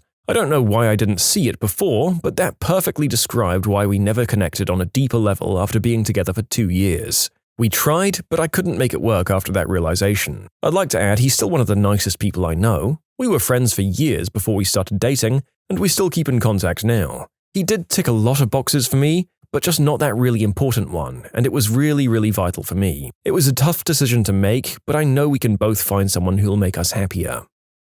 My ex-boyfriend would always say, "Oh no, you want to do this, not that," every time I talked about doing something one way. It even crossed over into me researching or buying gear for backpacking or biking and stuff. He always seemed to know better than me, and I'll never be able to be with someone again who tells me what to do or what to buy or makes me feel like I don't know what I'm doing. If they're too selfish. If they have toxic friends, for lots of reasons. Adult tantrums. I dated someone who I thought was great, but would regularly yell and throw tantrums when frustrated. They weren't even directed at me, just general adult tantrums. It was almost funny at first because I didn't think it was serious. Oh boy, it was though. Scientology. Oh boy, do I have a story to tell. I was on a date. We went to see some Mars sci-fi movie. The film had bad reviews and the theater was nearly empty, so we were being chatty during the trailers. One of the trailers they show is for Battlefield Earth, and under my breath I say, "Fricking Scientology." I look over at my date and he's offended. My skin was crawling as I realized I was on a date with a Scientologist. The one that surprised me about myself was a whiny voice. People had everything else going for them, but after a few hours I just couldn't stand the thought of listening to that voice over the long haul. The need to constantly be on your phone. I'm totally fine with spending a lot of time on it, but if you can't put it down to watch a movie or have a conversation, then it's a problem. Dishonesty. If you notice the person you're interested in tells fibs or little white lies early on, it's only going to be catastrophic once you clear the honeymoon phase. Littering. Honestly, to me, it's not even about environmentalism. You just have to be so incredibly selfish and lazy and entitled to feel like it's not your responsibility to take care of your own trash. That's bound to turn up elsewhere down the road. Well, that's the second time this one has come up on the list, so with any luck, we might be encouraging people who litter to tone it down a bit, if for no other reason than their own romantic interests.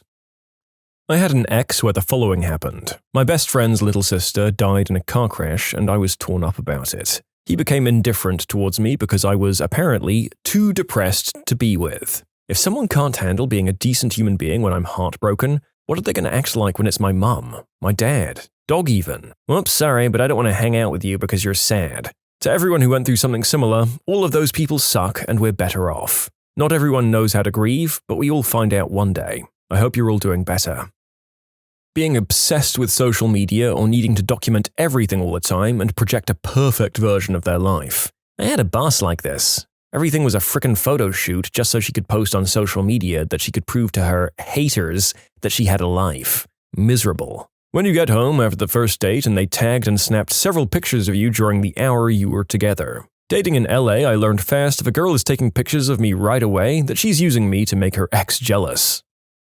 Bad hygiene. I dated a girl with bad dental hygiene. I didn't think it would bother me as much as it did. You know it's bad when you're scared to kiss. Did you tell her? Not that it's your responsibility, but I learned that dental hygiene is not something that people talk about often, so if your parents didn't tell you how to do things properly, you might just not know and you'll never think about it. I remember when I was at my first job, looking up what's covered by my dental insurance, a coworker said she'd never been to the dentist in her life. She brushed once a day because that's what her parents taught her. She also had mouthwash at her desk. I thought it's because she took dental hygiene seriously when it was the opposite. Apparently, she sometimes shows up to work without brushing her teeth and would just use mouthwash. I realized that she wouldn't know that that's not good enough if it wasn't for me offhandedly mentioning I wasn't clear with what was covered by our insurance. She thought teeth cleaning at the dentist is the dentist brushing your teeth for you. Whew.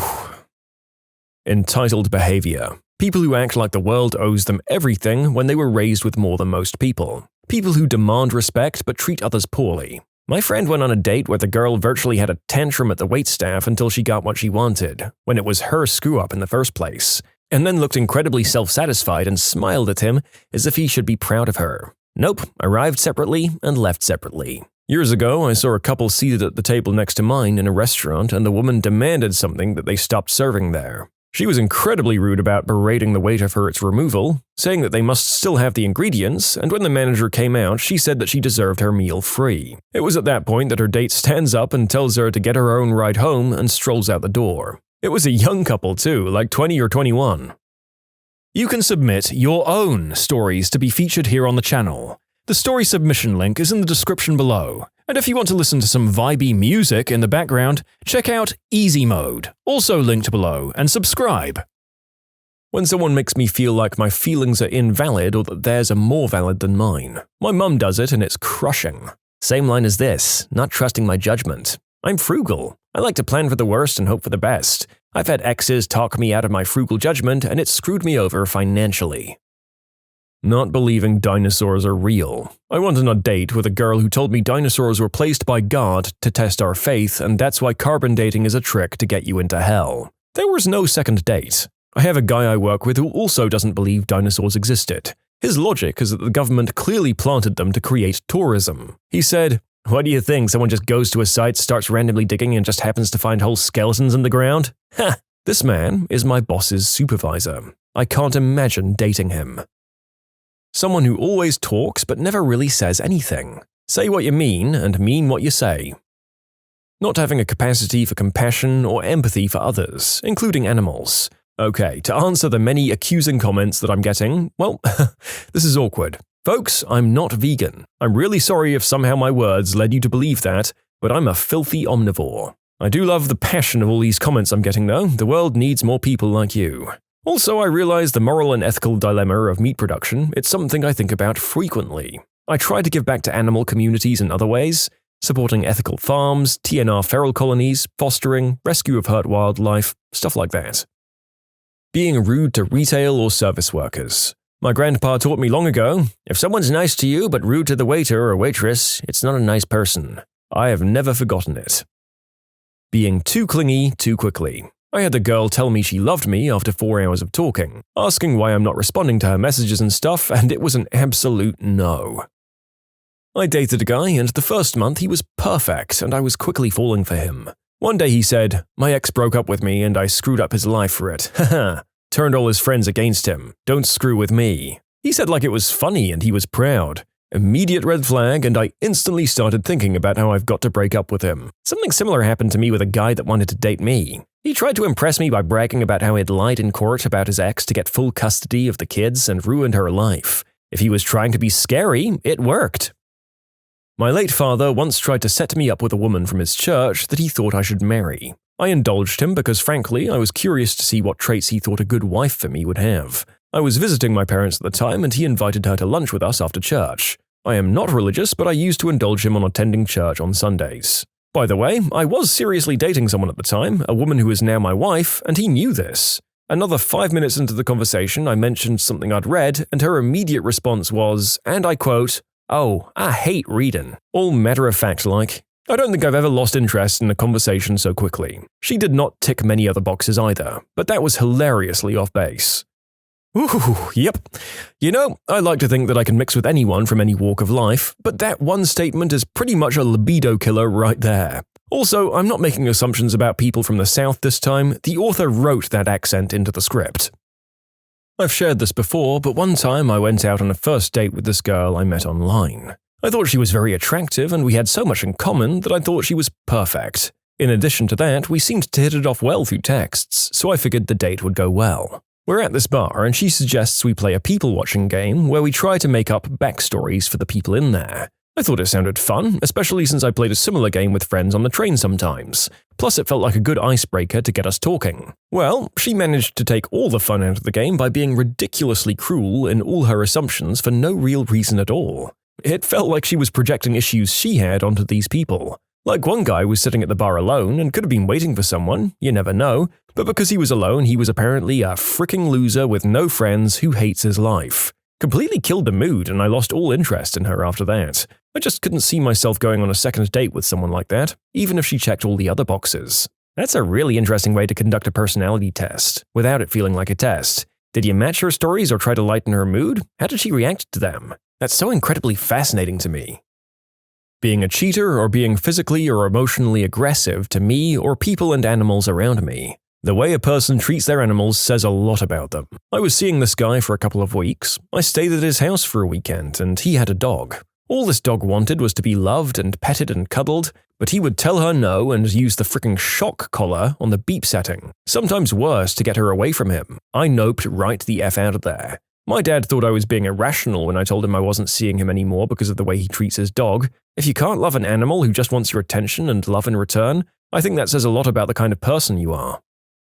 Ooh, I've gone on one too many first dates with people who just talked at me the entire time. To the point where if I'm on a date with someone new and they start doing this, my brain just starts to shut down and I immediately start losing interest. I get that people are nervous on first dates and probably talk more just to fill the silence, but don't you want to know who I am? Maybe just a little bit?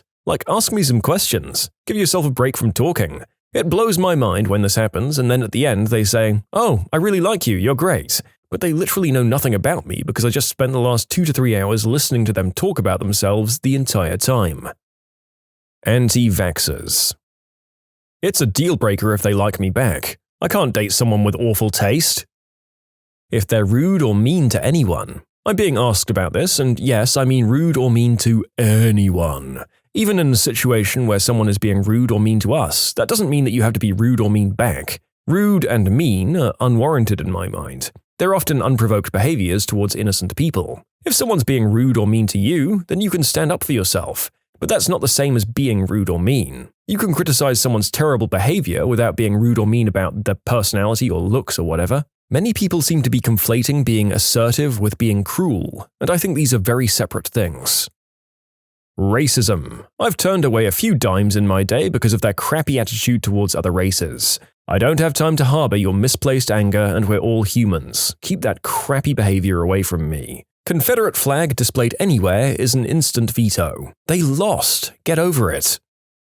If I'm in a depressive mood, yes, I have depression, no, I don't let it control my life, and some days are better than others. By mood, I mean a bad depression day where I can't get out of bed. If they tell me to just get over it, or better yet, get mad at me for being sad, then we're done. Good news, I haven't had a depressive day in bed since leaving that one ex.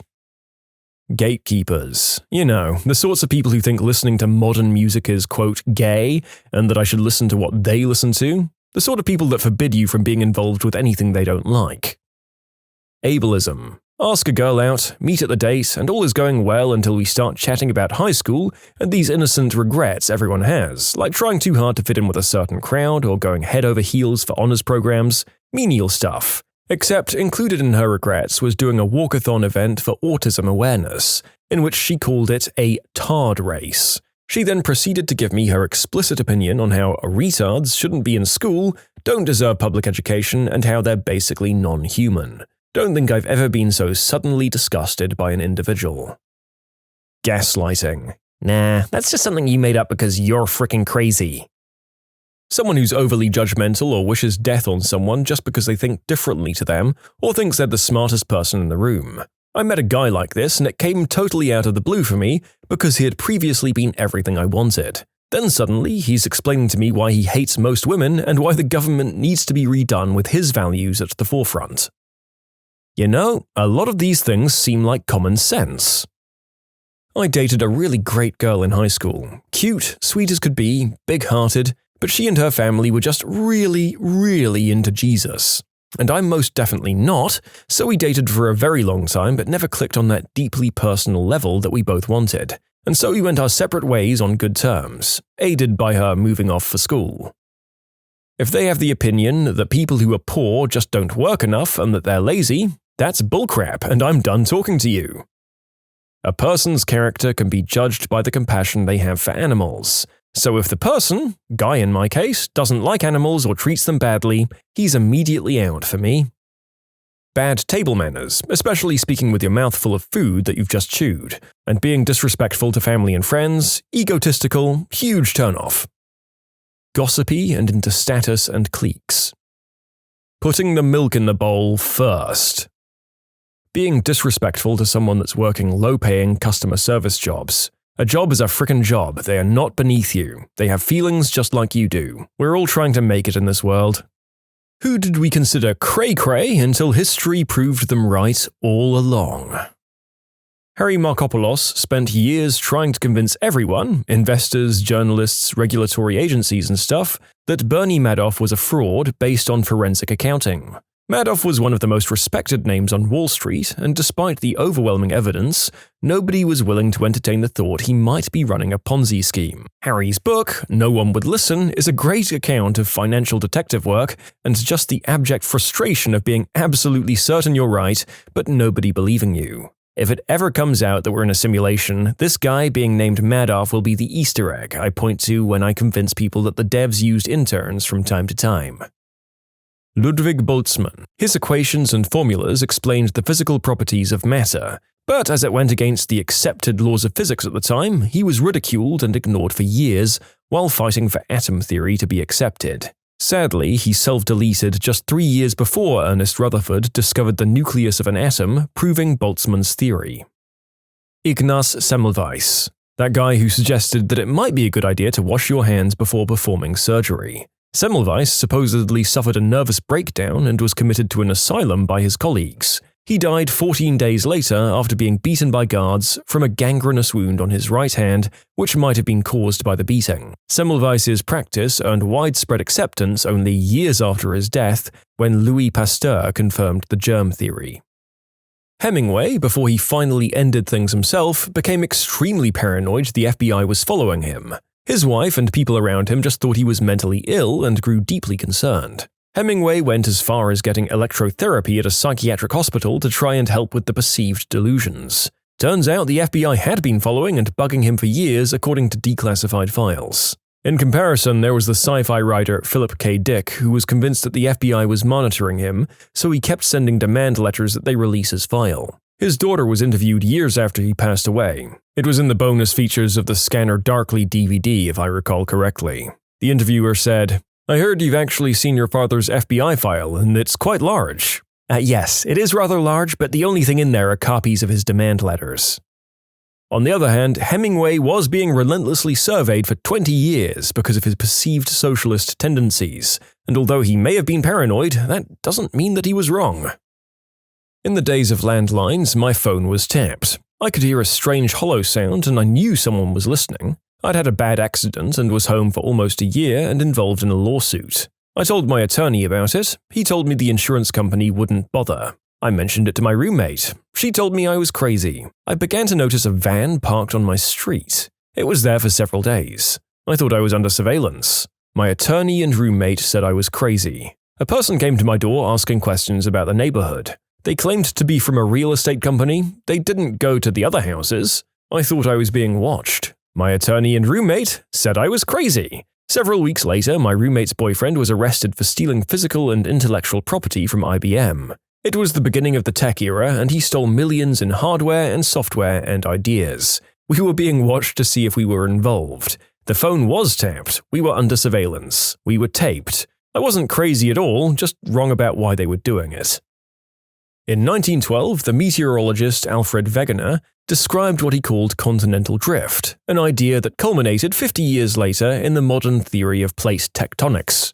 Wegener expanded his theory in his 1915 book, The Origin of Continents and Oceans, starting from the idea, also expressed by his forerunners, that the present continents once formed a single landmass, later called Pangaea. Wegener suggested that these separated and drifted apart, likening them to icebergs of low-density granite floating on a sea of denser basalt. Supporting evidence for the idea came from the dovetailing outlines of South America's coast and Africa's west coast, and from the matching rock formations along these edges. Confirmation of their previous contiguous nature also came from the fossil plants Glossopteris and Gangomopteris, and the therapsid or mammal-like reptile Lystrosaurus, all widely distributed over South America, Africa, Antarctica, India, and Australia. The evidence for such an erstwhile joining of these continents was patent to field geologists working in the Southern Hemisphere. The South African Alex de Trois put together a mass of information in his 1937 publication Our Wandering Continents, and went further than Wegener in recognizing the strong links between the Gondwana fragments. Wegener's work was initially not widely accepted, in part due to a lack of detailed evidence. The Earth might have a solid crust and mantle and a liquid core, but there seemed to be no way that portions of the crust could move around. distinguished scientists such as Harold Jeffreys and Charles Schuchert were outspoken critics of continental drift. Oh, that poor lady originally quoted as saying, "The dingo ate my baby." Got made fun of constantly, most notably in Seinfeld, The Simpsons, and I believe she went to jail because nobody believed her. Turns out, a dingo did eat her baby. She's still made fun of. This one is beyond messed up. Your child is taken from you by wild animals, then you're jailed for murdering your own kid and ridiculed the world over for your lame story as to what happened. And then, yeah, being right the whole time.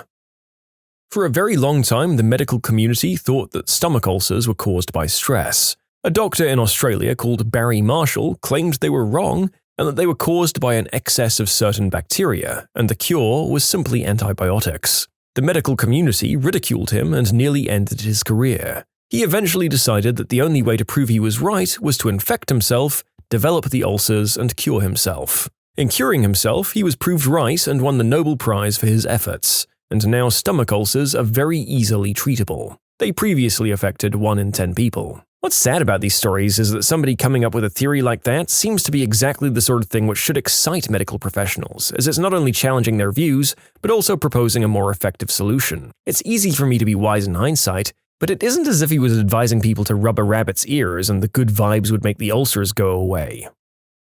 Courtney Love was warning everyone about Harvey Weinstein back in the late 90s, but everyone just wrote her off. She said, "If you're a woman in this industry and Weinstein invites you to one of his parties, don't go."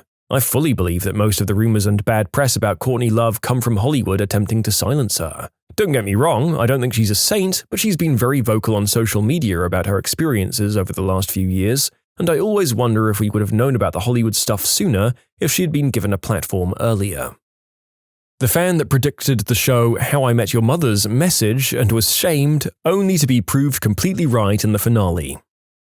J. Harlan Bretz. He was a geologist that in the 1920s came up with a theory about why dry falls and the surrounding scablands of eastern Washington state were so sharp and abrupt, instead of smooth as should be with the general understanding of erosion, especially since the falls have no real river to speak of to create erosion. His theory was that a giant flood, created by an even more massive lake, ripped through the region millions of years ago, reshaping the landscape in a matter of days. He was laughed at and discredited in the geology community for almost 50 years, until someone discovered evidence in the 1950s of an ancient and massive lake that started just north of Montana that stretched all the way to southern Utah. The lake was believed to have been created by glacial dams or ice walls during the last ice age. It would fill up over thousands of years and then hit a point where the glacial dam broke, and the lake water would fire out the beak like a water cannon, drain the lake, and reshape the entire region over several days as the water flowed towards the ocean. This happened several times. Since the flood that carved the dry falls likely started from the Lake Missoula area in modern-day Montana, it was named the Great Missoula Flood. Bretz was given an award in 1979 for his contribution to geology when he was 96 years old. He joked, "All of my enemies are dead, so I have no one to gloat to."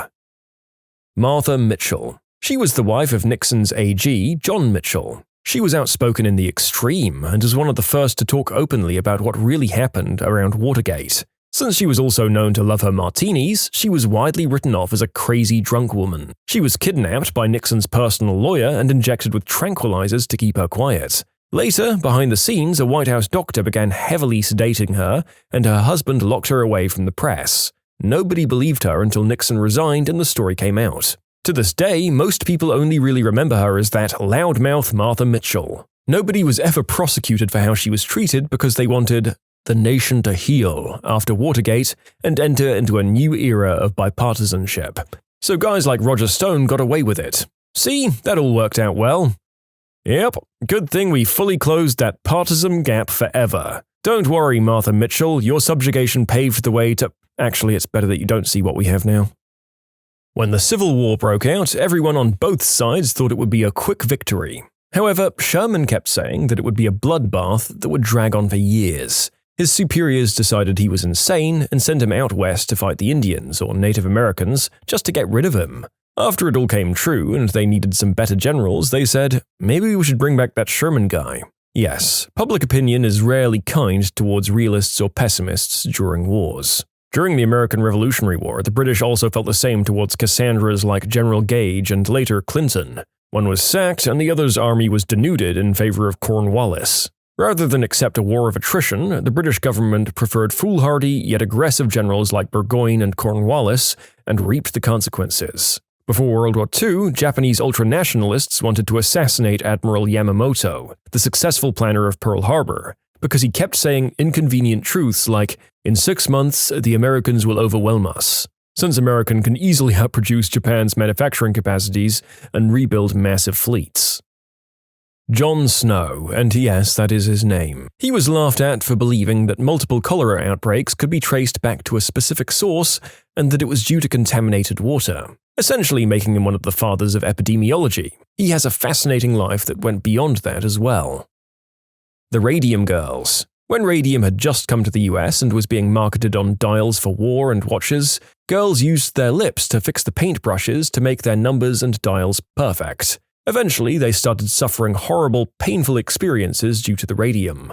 These girls fought for years to figure out A, what was wrong with them, B, who was responsible, and C, how they were going to pay their bills and support their families. It's a horrible injustice. These girls needed support and validation that they weren't crazy, that it was radium, and it took far too long and too many deaths for it to finally happen. You can submit your own stories to be featured here on the channel. The story submission link is in the description below, and if you want to listen to some vibey music in the background, check out easymode, also linked below, and subscribe. When I was in Boy Scout camp, we had this counselor named Don. He was kind of odd, he knew everything about trees and only really talked about trees. We'd just gotten back from a hike that Don was on with us, and we were just sitting around talking, and he suddenly goes, "You know, they're gonna let girls into the Boy Scouts soon," and we were all like, "Yeah, okay, Don." But sure enough, less than 3 years later, they did it. Michael Burry, the first guy to predict the 2008 housing market crash. He was a hedge fund manager for Scion Capital at the time, and basically bet his entire fund's liquidity, like all the money the fund had, that there'd be a crash. Nobody believed him except for a few other people who also bet against the market. Several of his clients sued him for tying their money up in what they considered to be a foolish bet, all to have him be right in the end. He made his fund something like $1.3 billion, and the value increased about 489%. The movie The Big Short is all about him and the few other people who were wise enough to bet against the market at the time. I've watched it like 5 times in order to try to understand exactly what happened, but I still don't fully get it. I recommend it to anyone who's interested. Fun fact, but Michael Burry was also ahead of the curve in the recent GameStop surge. I think he had something like 1.2 million shares of GameStop months before the price shot up. I might need to fact-check myself, though. The ex-husband of my ex-girlfriend. Turns out he wasn't the crazy one after all. He kept trying to tell me, and if I would have listened from the beginning, I could have saved 4 years of my life. The classic example, of course, is Cassandra. In Greek mythology, she was cursed to know the future, but for no one to believe her when she told them the truth. Johnny Rotten said in an interview that he knew Jimmy Savile was into all kinds of, quote, seediness. People dismissed it as typical Johnny Rotten anti-establishment talk for which he was famous. As it turned out, he was right. Joe Canseco. He revealed that a bunch of baseball players, like Mark McGwire, Rafael Palmeiro, and a few others, were doing performance-enhancing substances. Nobody believed him for years until everyone else got caught doing those exact substances. About 10 years ago, there was this stoner who'd always hang around the shop that I played Magic the Gathering at. One day, he told me that he didn't trust Jared from Subway. I said there was nothing to worry about, and the only thing that Jared did was eat sandwiches. He said there was something real sinister about Jared, and that he could tell just by looking at him. Well, he was right. I was right about my now disowned cousin. He kept stealing from me, which was why my family felt it was no big deal. But it escalated. It went from stealing candy, to my things, to cash, and after that I asked them how much longer they'd support him and call me selfish for, quote, not sharing. The line was finally crossed when he stole our grandmother's credit cards and her car. She finally wrote him off the will. This was after he'd stolen all of her jewelry, including the last present, an anniversary ring, that my grandfather was ever to give her. Oh, but he tried to say that our family kicked him out just because he was gay. No, none of us cared about that. It was because he was a thief. His friends have bailed him out of jail and then dropped him when he steals from them. But he claims the world is just unfair to him. Now he milks his pity story and milks the "my family disowned me because I'm gay" story to everyone he begs from. I learned this when he tried to do it to one of my friends.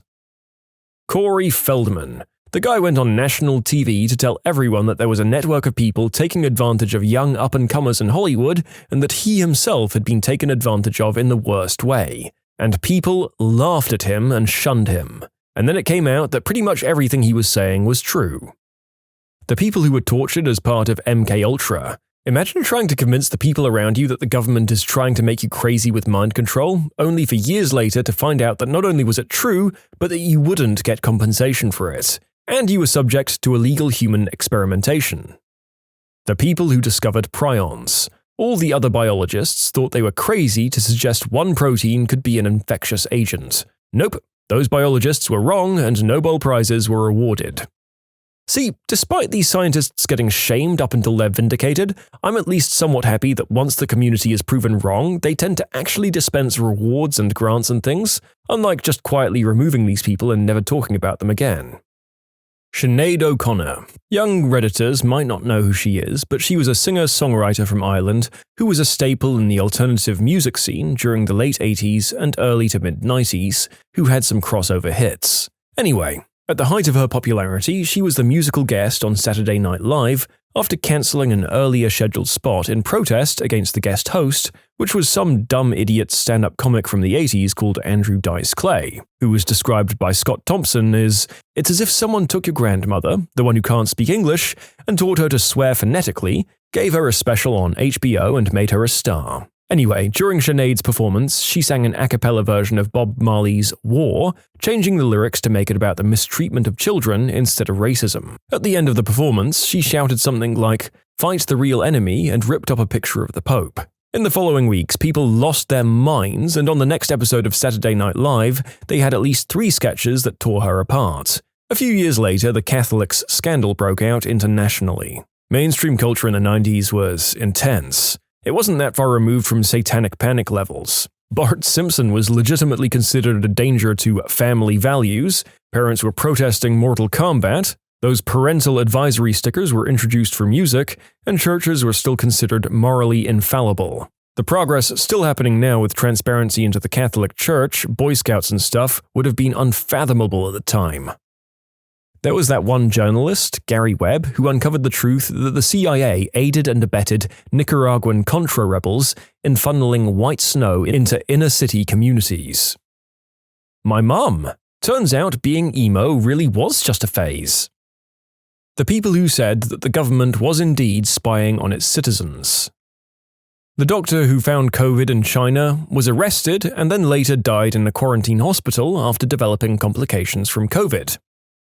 My wife, who never liked my mum's husband. He apparently made a pass at her before we were married, and I just wrote it off as Bob being Bob, because it was honestly semi-innocent, and at the time he and my mum were newlyweds. But over the years we started finding out he was hitting my mother, he made a pass at my sister, he was constantly cheating on my mum, he got caught trying to take a stealthy picture of my friend's underage sister, and he punched my mum in the head outside on the ice, causing her to hit her head on the pavement, fracturing her skull, and causing an almost fatal brain hemorrhage. She needed 2 surgeries and now deals with balance issues and almost complete loss of taste and smell and hearing in one ear. He's never faced any consequences for anything, because for reasons I can't quite understand, local law enforcement officers in their podunk town take his side every time she calls the cops on him. One time they even took her to jail because his drunk butt fell in a walk-in pantry where they were having an argument and he called the cops and said she beat him up. He's literally twice her size. He's moved out and they're getting a divorce now. I haven't kicked his butt because I live 1,000 miles away, I don't know where he lives, and I'm the sole breadwinner for my wife and 2 daughters.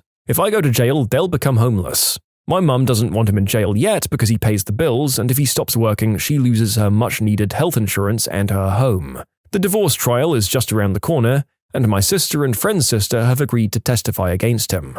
So we're gonna see how that goes. In the 2012 presidential debates between Mitt Romney and Barack Obama, both were asked what the greatest foreign threats to America were. Mitt Romney said Russia and became the butt of jokes on both sides of the aisle for it. Didn't he know the Cold War was over? Anyway, there's plenty about the guy I don't like, but I think about that answer a surprising amount as politics unfurl now. I almost feel like I'd have to apologize if I ever met him for how stupid I and everyone else found him at the time. My tattoo artist, not a Donald Trump follower, who during a 6-hour session described to me exactly what would happen if Biden won, but not by a landslide. I thought he was embracing a doomsday mentality. Every word was correct. Weird Al. He's actually a very wholesome, healthy guy with tons of energy and nobody can say anything negative about him. One of our D&D party members was hiding in a tree when the rest of the party was trying to negotiate, and we got captured except the one in the tree. Learned recently that my grandpa was right all along. My grandpa was a dentist. He mentored my current dentist. Saw my dentist the other day and he was going on and on about how my grandpa was doing things 40 years ago that he was mocked for endlessly by the dental community and told he was crazy. Those things my crazy grandpa were doing are now being seen as modern dentistry today. My dentist said he feels so happy for my grandpa and wishes he was alive to see this. The famous Swift quote applies. When a true genius appears in the world, you may know him by this sign, that the dunces are all in confederacy against him. Had to Google this to find out that it was in fact Jonathan Swift who quoted this, not Taylor.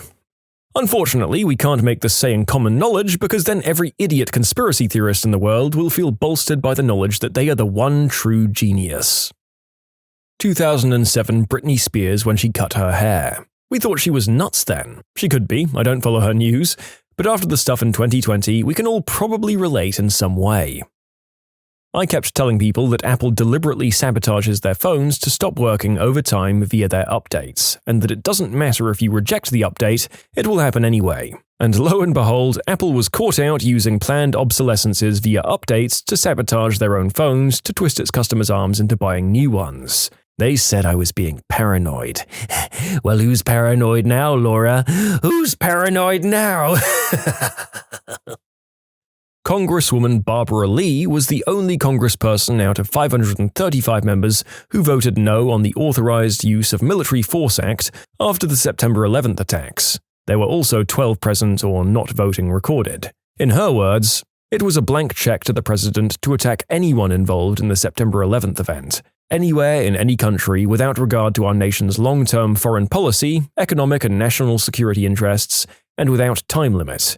In granting these overly broad powers, the Congress failed its responsibility to understand the dimensions of its declaration. I could not support such a grant of war-making authority to the president. I believe it would put more innocent lives at risk. The president has the constitutional authority to protect the nation from further attack, and he has mobilized the armed forces to do just that. The Congress should have waited for the facts to be presented and then acted with fuller knowledge of the consequences of our action. For her vote, she received death threats, a damaged political career, and she was called insane, a traitor, and a communist. And she was 100% right. What happened when someone got revenge on their bully? Okay, I hate the term bully in this context, but a former man-child neighbor had issues understanding that it wasn't okay to throw his garbage in my yard or let his drunk friends pee on my house. When the county cops didn't do anything about the numerous calls, I started bagging the garbage and throwing it on his porch. So, he escalated to putting rat poison in hot dogs and throwing them to my German Shepherd mix. I saw her convulsing and found 3 packages worth of hot dogs studded with pellets right along the fence. She pulled through, no worse for wear. The cops said I couldn't prove who did it, so the next time he threw garbage in my yard, which usually contained the guts and waste from his hunting and fishing, I gathered fish guts into a bag and waited until he left, and put them in the rafters of his porch, under the hedges in his yard, and finally inside his air conditioner unit. About 3 days later, he had all the doors and windows open. The following week, he was having the carpet replaced throughout the house. Eventually, the guts rotted away and the smell faded, but I think he knew that I did it because I never found trash in my yard again. Do not mess with my frickin' dogs. I grew up in a small town. We had one girl who everyone thought was the prettiest girl in the whole wide school. She was a mean, petty witch. Truly awful. For example, my cat died when I was in 5th grade. She sat behind me, muttering about how funny it was that my cat died, that he was a stupid cat, that he died because my mum was too poor to take him to the vet, and urging me to cry. Are you gonna cry? Are you gonna cry about it? Like a big baby? Big baby cry over your stupid cat? Everyone's gonna see you cry. You're about to cry, aren't you? And so on and so forth. This wasn't even the meanest thing she did, and she was mean to everyone. One day in 6th grade, I'd had enough. She didn't even do anything truly awful. I was just like, F Jennifer G. And I decided to do something about her. I stole one of my mom's little index or recipe cards and meticulously wrote, "I stuff my bra," in big bold letters. I stuffed that and a little gold safety pin in my jacket pocket. The next day, I carefully affixed this to the back of her pink members-only jacket just before first bell rang. She walked around with this damn note all day, confused as to why people were laughing at her. She screamed and screamed when she found it, and she cried. Everyone saw her cry. Man, and I think people probably would have clued her in or shown some pity if she wasn't, as you say, pretty awful to everyone. These people who dish it out but can't take it really just are something special, aren't they? Not really a bully so much, but I was working at my university in the Division of Student Life as a GA, and I'd worked myself into a great position where people trusted me and relied on my advice. One night at a big party at a local university bar, I had the craving for a cigarette. I asked this group of girls if they had one, and being one to not bum straight up, I offered a coupon for a free McDonald's fries if someone would give me a cig. One of the cuter girls there, with a pink stripe in her hair, said yes, pulled out her cigs, and I gave her the coupon. She then put her cigs back in her pocket and told me to F off after stealing my fry coupon. I was teed off at this point, and I tried reasoning with her. Seriously, one cigarette? She then called over a couple of guy friends and said that I was falsely accusing her of stealing from me, and her friends all backed her up. She looked me in the eyes and said, "You shouldn't be so trusting." Fast forward to Monday, we had job interviews for the division, and I happened to be passing through replacing a computer. I also happened to see the same pink stripe in hair individual that had stolen the McDonald's coupon from me the week before in line. I went to the person conducting the interviews and told him that she was a thief and a liar. On my way out, I smiled and waved. She didn't recognize me. She didn't get the job, and the interviewer thanked me for my contribution to the interview process. I had a similar situation once before, but it wasn't as sweet for me. I lived with my older sister, who constantly had friends over. One night after work, I came home and saw two of her new friends outside my house. They were looking into an opened backpack. I thought nothing of it, even though they bolted when they saw me. I got inside, my sister was passed out, and my Wii was gone. This being 2 months out of release. Went to the cops, told them who it was, and they basically told me that my Wii had already likely been sold for substances. The revenge, if you could call it that, came about a year later. Some guy came into my work for an interview. When he left, I told my boss who he was, and he never got the job. I also had a chance to groin block him at the bar a few years later. It was all petty revenge, but I'll take what I can get. I was in 4th grade, and I'd been bullied by a kid named Rocky. I swear to God that was his name. He was in 6th grade. Anyway, he'd trip me, knock books out of my hands, punch me and stuff. One day out on the playground, he pushed me onto the merry-go-round while it was spinning. I was rolled around inside it while people were trying to stop it. The whole time he was laughing at me. I got pulled out and I was scraped up pretty good. I got taken to the office to get patched up. The teachers asked what happened and I told them I fell. Then I went back outside, saw him standing there with his buddies, ran as fast as I could toward him and punched him as hard as I could in the face. I broke his nose and just stood there looking at him ready to fight. His buddies told him to leave me alone and I never got picked on again at school. When I was about 7 years old, there was a girl on the bus who would pull my hair and pick on me. I'd come home crying. My parents asked the driver to move our assigned seating, but they refused. My dad asked me how I could fix the problem, and I responded, "How can I do anything if I'm not allowed to hit?" Which was the rule. And my dad said, "Well, you're not allowed to hit, but you're allowed to not get hit." He explained what I should do, and I did it. When the girl sat next to me, I should put my back against the wall, my feet on her thigh, and slide her off the seat. She fell, cried, I got in trouble, and the assigned seating was moved. Problem solved. In short, pushed her out of my seat, made her cry, and convinced the bus driver to change our assigned seating. I told him that if he told me to self-delete one more time, I'd punch him in the face. He didn't believe me and told me to go self-delete. I punched him in the face, broke his glasses, and gave him a nosebleed, and he never spoke to me again.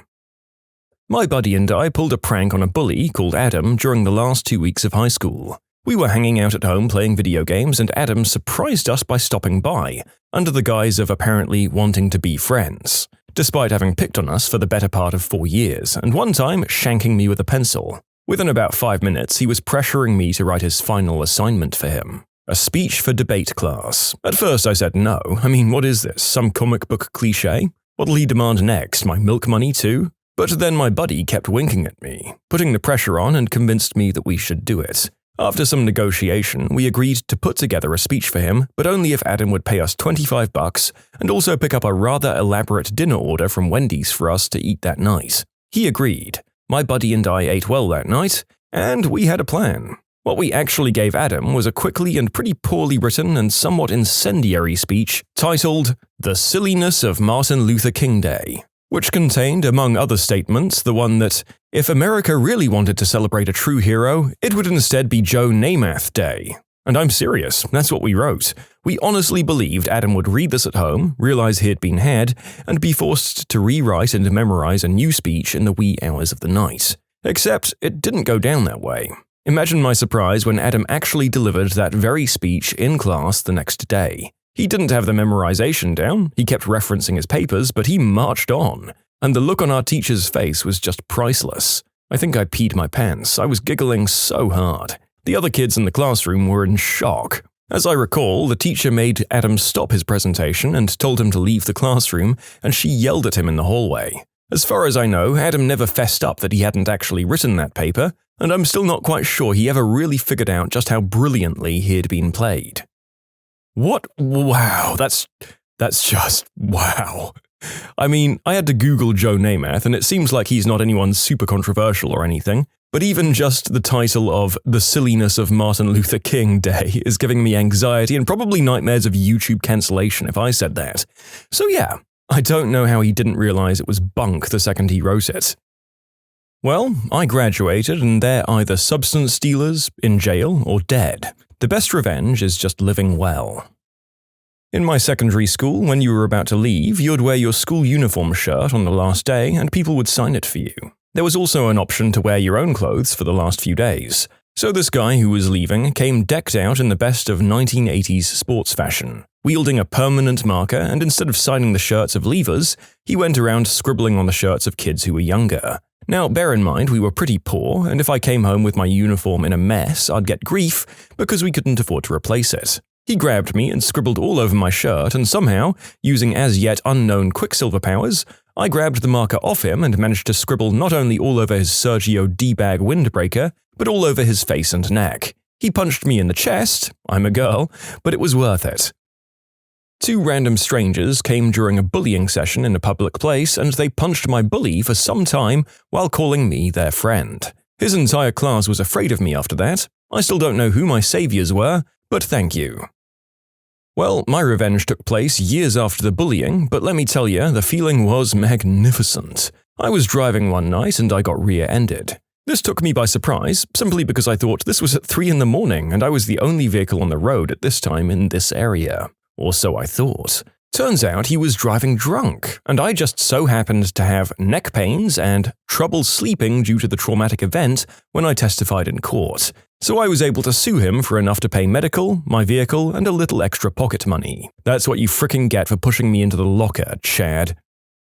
Well, I just did the deed on and off with his sister for 2 years.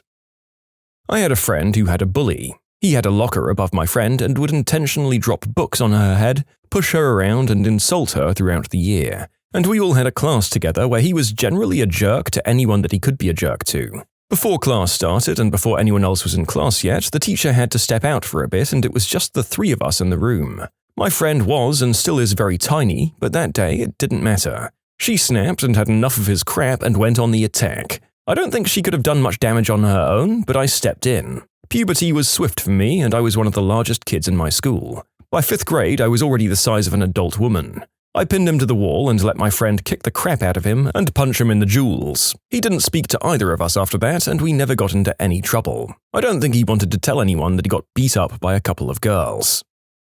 You can submit your own stories to be featured here on the channel. The story submission link is in the description below. And if you want to listen to some vibey music in the background, check out easymode, also linked below, and subscribe.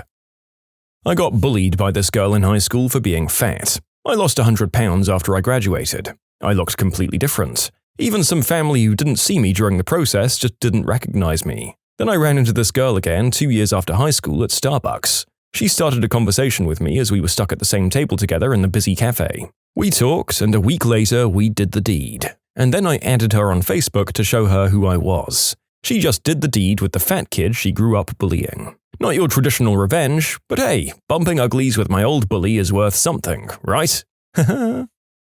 Not me, but a good friend of mine, sophomores in high school. Eric kept a Gatorade in the side pocket of his book bag for lunch every day. Just before second period would start, Eric would put down his bag in class and go out to the bathroom. When he'd come back, his Gatorade was always empty. This went on for about 2 weeks, and no one would ever tell him who it was. When finally, one day he came back from the bathroom to another kid running out of the room, retching and holding his pants. Apparently, Eric had had enough of his Gatorade being taken, and he put a few drops, like half a bottle, of Vicine in the Gatorade before he came to school. That kid had to be admitted to hospital a few days later for the dehydration from so much throwing up and diarrhea from the Vicine. Eric finally knew who it was, and nobody drank his Gatorade anymore.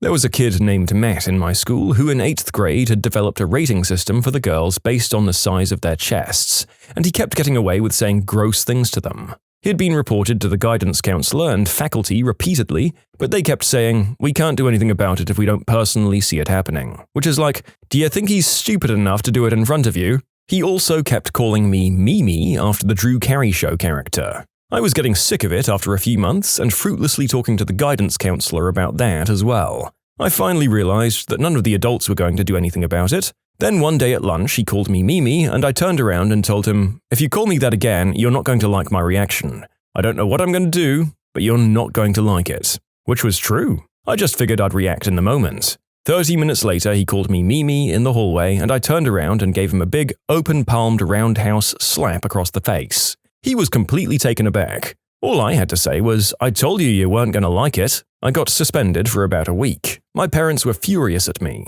However, Matt never made his stupid comments to anyone ever again. He was totally polite from that day forward. I don't generally advocate violence, but I still feel like it was a proportional response to months and months of gross behavior on his part, especially in the absence of adults who were willing to hold him accountable. I told the administration and my parents as much when I received my suspension. Big shrug. Oh boy, the Drew Carey Show really was just a different period of television, wasn't it? Go watch that show if you really want an idea of just how far we've come in terms of the average quality of television these days. We live in a golden age, folks. I finally snapped one day and went way overboard. I went full R-word, screaming and roaring at him and hitting him until he was down, and then I just kept hitting him, and kept hitting him, and kept hitting him. To this day, I don't remember ever stopping. I was just down the hall being taken to the office. All I got was ISS, which seemed like a win for me. This was in kindergarten. I used to get pushed around by a kid. I told my dad about it, and he told me to smack him around if he touches me. Fast forward to lining up for the water fountain a few days later. The kid was behind me, and he gives me a shove while in line. Whatever. I start taking a drink, and he pushes me into the wall. I turn around and punch him in the face. He drops, crying. As luck would have it, the vice principal somehow saw me punching the kid, but not the kid smashing my head against the wall and fountain. So, I get called into the office and my dad is called for a meeting. And this is where it goes south for the vice principal. Dad comes in furious. He works nights and was woken up mid-sleep, and he wants to know why I was called to the office. The vice principal tells him what he saw, and I tell my dad what happened. My dad then proceeds to ask the vice principal, "How in the F," and that particular swear word echoed down the K3 hallway, "How in the F do you decide to discipline my kid but not the other kid who has a history of violence in the school?" That conversation got progressively heated, and as it was 20 years ago, I don't remember much else of it,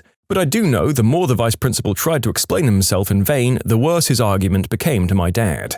At the end of it, I wasn't disciplined. The kid never screwed with me again and moved away in grade 6, and the vice principal took a conveniently timed 2-week holiday beginning the day after this occurred, and transferred at the end of the year. Violence solves nothing, they tell you. For me, violence is the only way to keep people from taking advantage of me. Second story, this kid in my grade 9 year liked to pick on me because I was short and stocky. I let him chirp all he wanted until he put his hands on me. One shot to the chiclets and this kid started bleeding from the mouth. This happened in front of a good number of his buddies. Suffice to say, people didn't mess with me anymore after that in high school. I kind of felt bad for him though. He got some chipped teeth and his parents didn't have benefits for dental care to get them fixed, so he was kinda screwed in that regard. I beat my bully up until he cried. Turns out he wasn't a total hard man, and his friends didn't back him up. He tried to be friendly in the weeks afterwards. Last I heard, he had a bad dirt bike accident, got addicted to pills, and was found after 2 weeks in an unowned house. It's kinda sad, actually. My former bully gave me my order at Dairy Queen. She asked how I was doing, and I told her. Getting a mortgage, engaged, and about to graduate with a bachelor's in science. I asked her how she was doing. Well, I'm here, so yeah, it was deliciously awkward. I had a kid in middle school who was kinda mean to me and my friends over the course of a year. One day he tried to throttle me in gym class with a cord. It was kinda jokingly, however I'd had enough and went to the principal with my parents and witnesses of that event. My parents threatened to press attempted murder charges on the kid. Also, he had been caught with a knife in his backpack. That kid was permanently expelled from the school. I believe he's actually in prison now for attempted murder on someone else.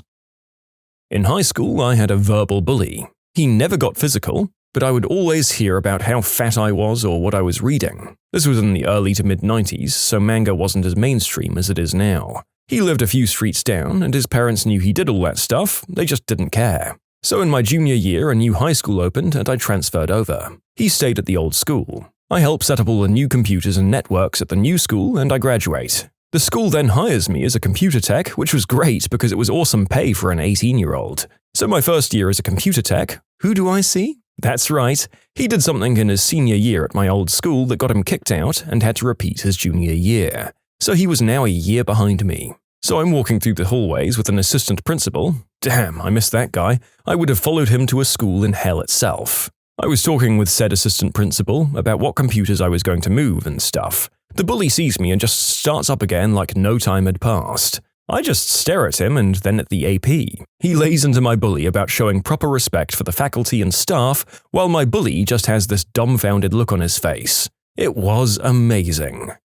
I mean, ideally, the assistant principal would have laid into him regardless of whether you were faculty or not, but still, that's some lovely just dessert you get to feed him there.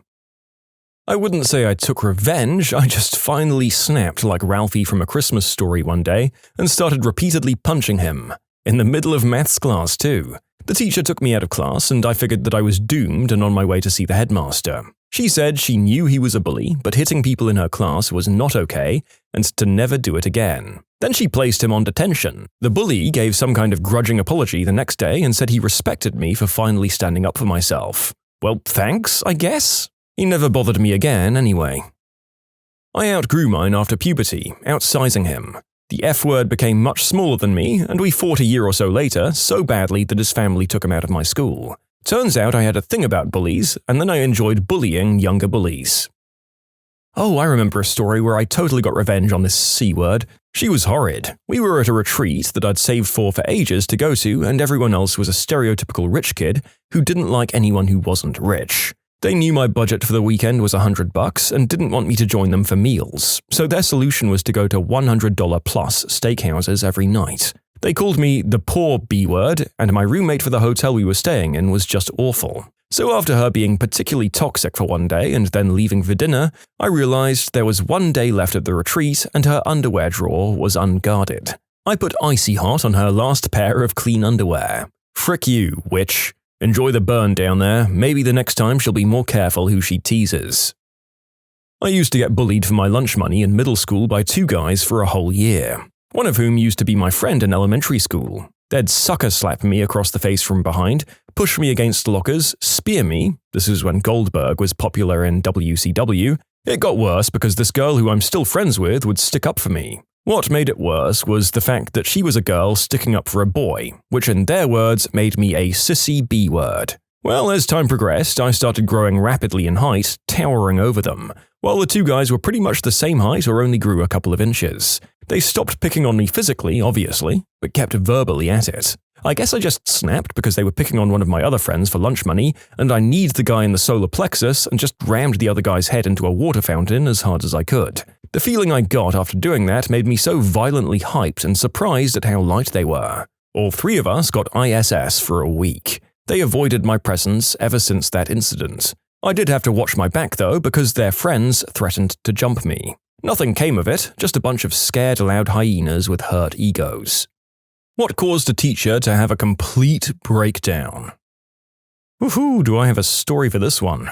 A few years ago, I took a class in design theory. It was the pet project of the head of the college and taught the design principles behind everything from common household objects to room layouts to entire organizations. It was an absolutely brutal class, but uniquely informative. One day, towards the end of the semester, we went over the use of humor in design. The professor spent the entire class talking about how laughter and amusement can be used to engage an audience and change how people see a situation. The whole time he was laughing, cracking jokes, good ones too, and generally making sure the class had a good time. At the end of the lesson, he told us not to underestimate the power of laughter. After all, it was how he had gotten through the lecture that day. His father had died a couple of days prior. He broke down crying after he told us. It's probably the most impactful lecture I've ever attended. The teacher in question was bullied and disrespected every day. One day, an idiot threw a geometry compass and it stuck in the corkboard like a thrown knife right beside her while she was writing on the board. Instant meltdown. She was in tears, she left the class, and I never saw her again. I can't blame her. She probably thought her life was in danger at that point. Some schools and neighborhoods are very hard. The teacher learned that one student had cheated on a history essay. After getting this kid suspended for 2 days, repeat offender, she discovered that almost 2/3 of the class in that subject was cheating as well. I don't know what happened after that, but she literally broke down when she found out that my class knew about it. We were in a different subject, so we weren't part of that scandal. Grade 10 science class, we were taking turns using some kind of lung capacity measuring device. Breathe into a tube and a small plastic ball gets raised by the force of your breathing. Something gets measured somehow. I can't really remember the details aside from the plastic ball. Anyway, the teacher takes his turn, apparently trying to show off how hard he can breathe out. He somehow breaks the measuring device. The teacher goes into a rage after realizing he broke it, briefly tries to fix it, gives up, picks up a metal garbage can and throws it in anger, then storms out of the room and doesn't come back for 10 to 15 minutes, at which point he returns and acts like nothing happened. It was more bizarre and amusing than anything else. You have to wonder what had been happening in that man's life for the last week or so for that to be the straw that broke the camel's back. It's better than thinking about the other possibility, that this is just how this man reacted to every inconvenience. Next up, a tiny story that still made me shed a tear reading it. My math teacher in the 8th grade was extremely pregnant, and our exchange student from Brazil called her beautiful. She broke down in tears and admitted she didn't feel very pretty. She was a substitute teacher at an elementary school, and at some point a kid took it too far and threw a bottle at her. It was an empty plastic bottle, but still, poor teacher.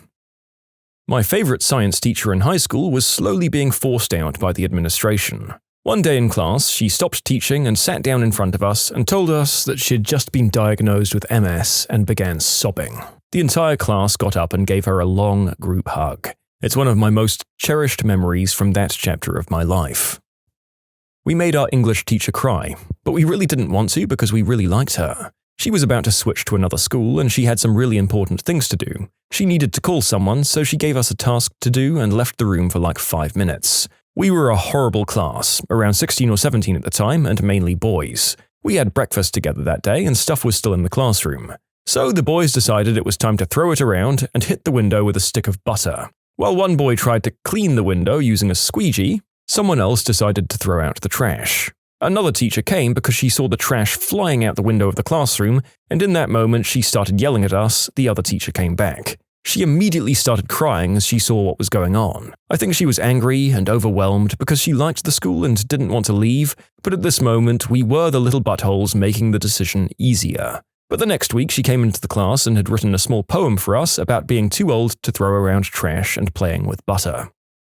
Physics teacher came into class late, walked past the podium and walked into the chalkboard, like he would have kept walking if it wasn't there. He then picked up one of those plastic pen things that you put chalk in, proceeded to try and write on the chalkboard even though the pen was empty of chalk, all the while mumbling incoherently. Found out later he had had a stroke and managed to drive himself to the university somehow. He didn't return to teaching that year, and as best as I recall, he ended up retiring due to health complications. He was in his 60s, and along with the stroke, he'd fallen and hit his head. Online searching shows he passed away about 8 years afterwards. My 8th grade Spanish teacher and the freshman baseball coach were having an affair. It eventually became public knowledge, and she had several breakdowns as her divorce played out over the course of my 8th grade year. I had the pleasure of joining the freshman baseball team the next year and experiencing his own share of breakdowns from his own divorce. Oh boy, I had a class in college for hand drafting construction documents. Basic stuff. I guess it was like 8th or 9th year the teacher had taught the class and it hadn't really changed the curriculum. So at one point a project got assigned, I ended up being very, very sick at the time and had some extra time to work on it. Nothing hard, just tedious. The first day I came back, the teacher came in and just freaking unloaded on the class. Apparently, a student from a previous semester had given someone their project to copy, and that had gotten passed around. And that project had some noticeable error on it, so when everyone turned in their projects, the teacher quickly noticed that there were tons of copies. The school had a zero-tolerance policy on cheating, but I think at the time the department couldn't just drop something like 15 students, so they were all placed on academic probation for a year. My university physics professor got the call that his dog had died right before a test. Needless to say, we didn't have a test that day. There was this science teacher already on the verge of a breakdown. We called her Molecule. Someone wrote that on a leaf of one of the plants in class, and she started crying and pretty much had a breakdown. When people endure bullcrap for too long, they can completely fall apart over the seemingly smallest, silliest thing. One time in class, the emo girl was not having it. I don't even remember how it got started, but she ended up bickering with the teacher, and the emo girl called the teacher Thunder Chest. It was at this point that the emo girl was sent to the office, and the teacher had to take a seat at her desk in the back for a few minutes. My junior high biology teacher legitimately used to have weird flashbacks of when he fought at Vietnam. That stuff was pretty sad to see. We had a substitute teacher that would make all the students in the class pop open their metal binder rings in unison. Otherwise, the sound of multiple binder rings opening at different times would remind him of artillery sounds. Man, I had a junior high maths teacher like that. I thought it was just a rumor. One day, he was sitting at his desk towards the end of class and he just got this dazed look. Suddenly, he started yelling about weird things and we all got super quiet. There were rumors that he'd thrown things during these episodes before, but I never saw that.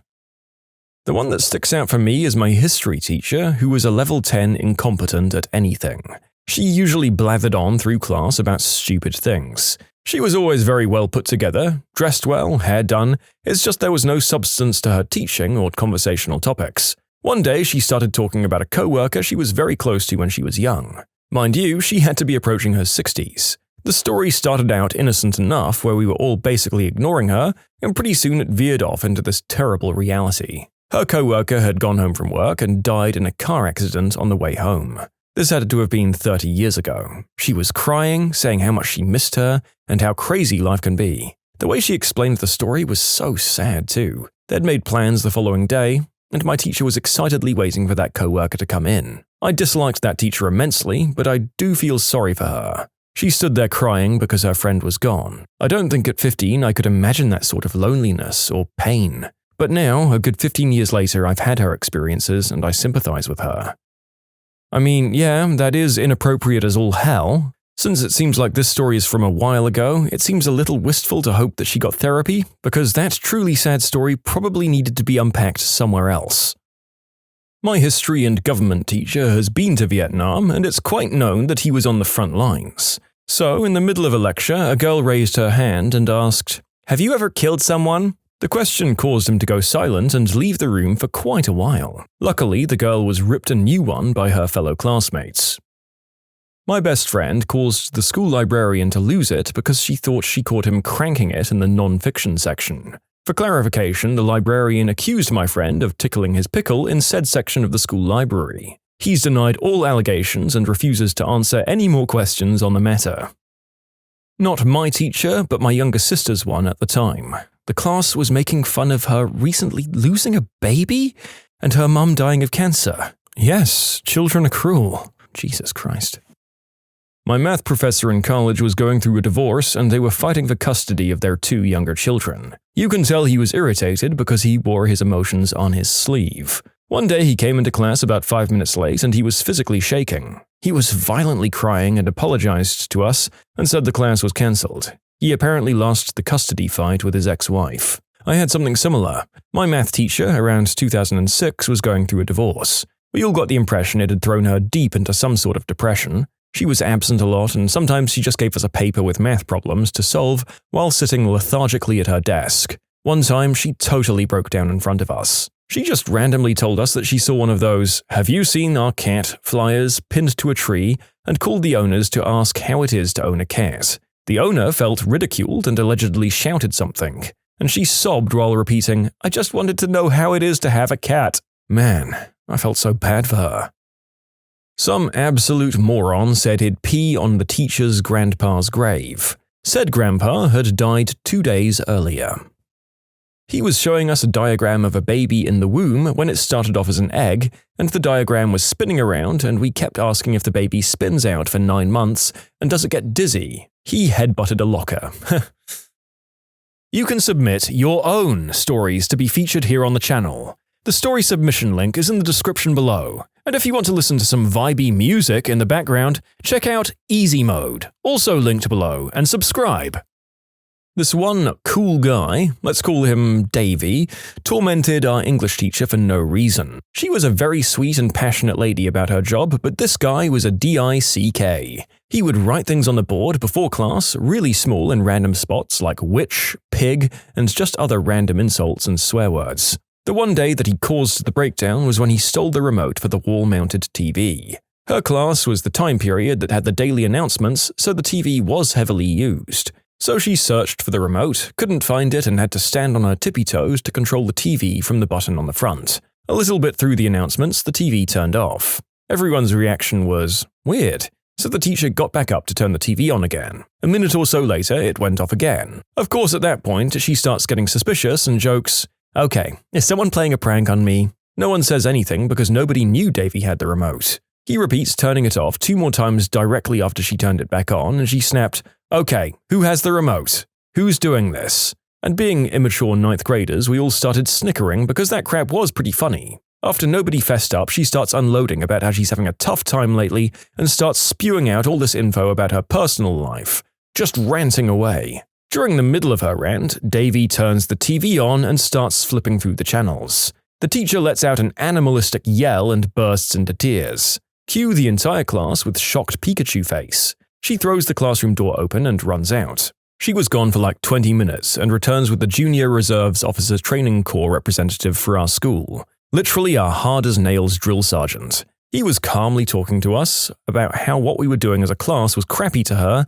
and the perp needs to step forward, and fricking Davy had the stones to turn the TV off and on. Dead silence. You could have heard dust falling on the ground, and everyone was like, "We're dead." At this point, someone who knew he took it quietly pointed at Davy. The drill instructor goes over to Davy and literally pulls him up out of his desk by his shirt collar and screams in his face, "Do you have the fricking remote?" Feet dangling off the ground, his whole arm was shaking as he took the remote out of his pocket and showed it. His butt was grass now. He was swiftly removed from the class by the drill instructor and the teacher, while we all sat there for the rest of the class, doing nothing until the bell rang. Most JROTC programs have 2 instructors, one senior, a retired officer, and the other one a junior, usually a retired NCO like your sergeant. Ours was a chief master sergeant, nice guy so long as you didn't tee him off. The guy was in his 50s and ran to school every day, couple of inches short of 7 feet, and he looked like he was carved out of wood. He didn't need to say anything, his presence just commanded respect. Only one time I saw him lose his crap was when a couple of stupid students outside the room kept being loud and mouthed off when he came and asked them to quiet down. He stormed up to their faces and basically goes drill instructor on their butts. He came back into class and everyone was dead silent, and without missing a beat he goes back to teaching like nothing had happened. Needless to say, the formerly popular hangout spot was no longer popular.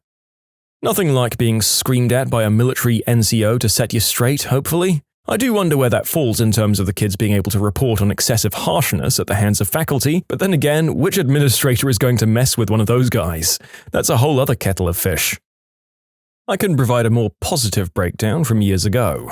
English teacher realized not 5 minutes into the discussion of a book that only a few people had done the assigned reading, and he put his book down on the table and went on a tirade about how you can't just go through life assuming that other people will pick up your slack, and that it's important to value your education and not just bullcrap your way through classes. I could tell he was disappointed in the class, and several students were embarrassed for not putting in a little bit of effort to read a fricking book. 2 girls were chatting during math class while one did the other's hair. My math teacher couldn't take it, got a meter stick and slammed it on the one girl's desk, yelling, "No hairdressing!" We were all shocked. It was so odd. Joke's on him though, she became a hairdresser. We'll call him Mr. Jiggles. Of course, that's not his real name. It's not anybody's real name, but it's fitting enough as he was a rather large fella. A nice man all the same, just rotund. Now, I heard he was on angel dust, I heard he was infected by devils, I heard all manner of rumors, but from the mouth of Mr. Jiggles, none of that was true. So one day in the middle of class, he just stopped giving a lecture and somehow became stricken with the idea that he was Jesus. I'm not making this up. It does sound like bullcrap, even writing it, but I assure you that it happened. 1998 was the year, to be exact. He left the classroom and stood in the hallway waiting for class change, and then picked students to bless. He'd walk up, bless a student, and then walk away, all the while preaching loudly that he was the coming of Christ. I'm not sure if it was the second coming in his mind. Who knows? Maybe it was the first. That was unclear. But one of the students wasn't receptive to his blessing and swatted at his hand. Mistake. Mr. Jiggles grabbed him by the throat and dragged him down the hallway, promising to personally carry him into hell.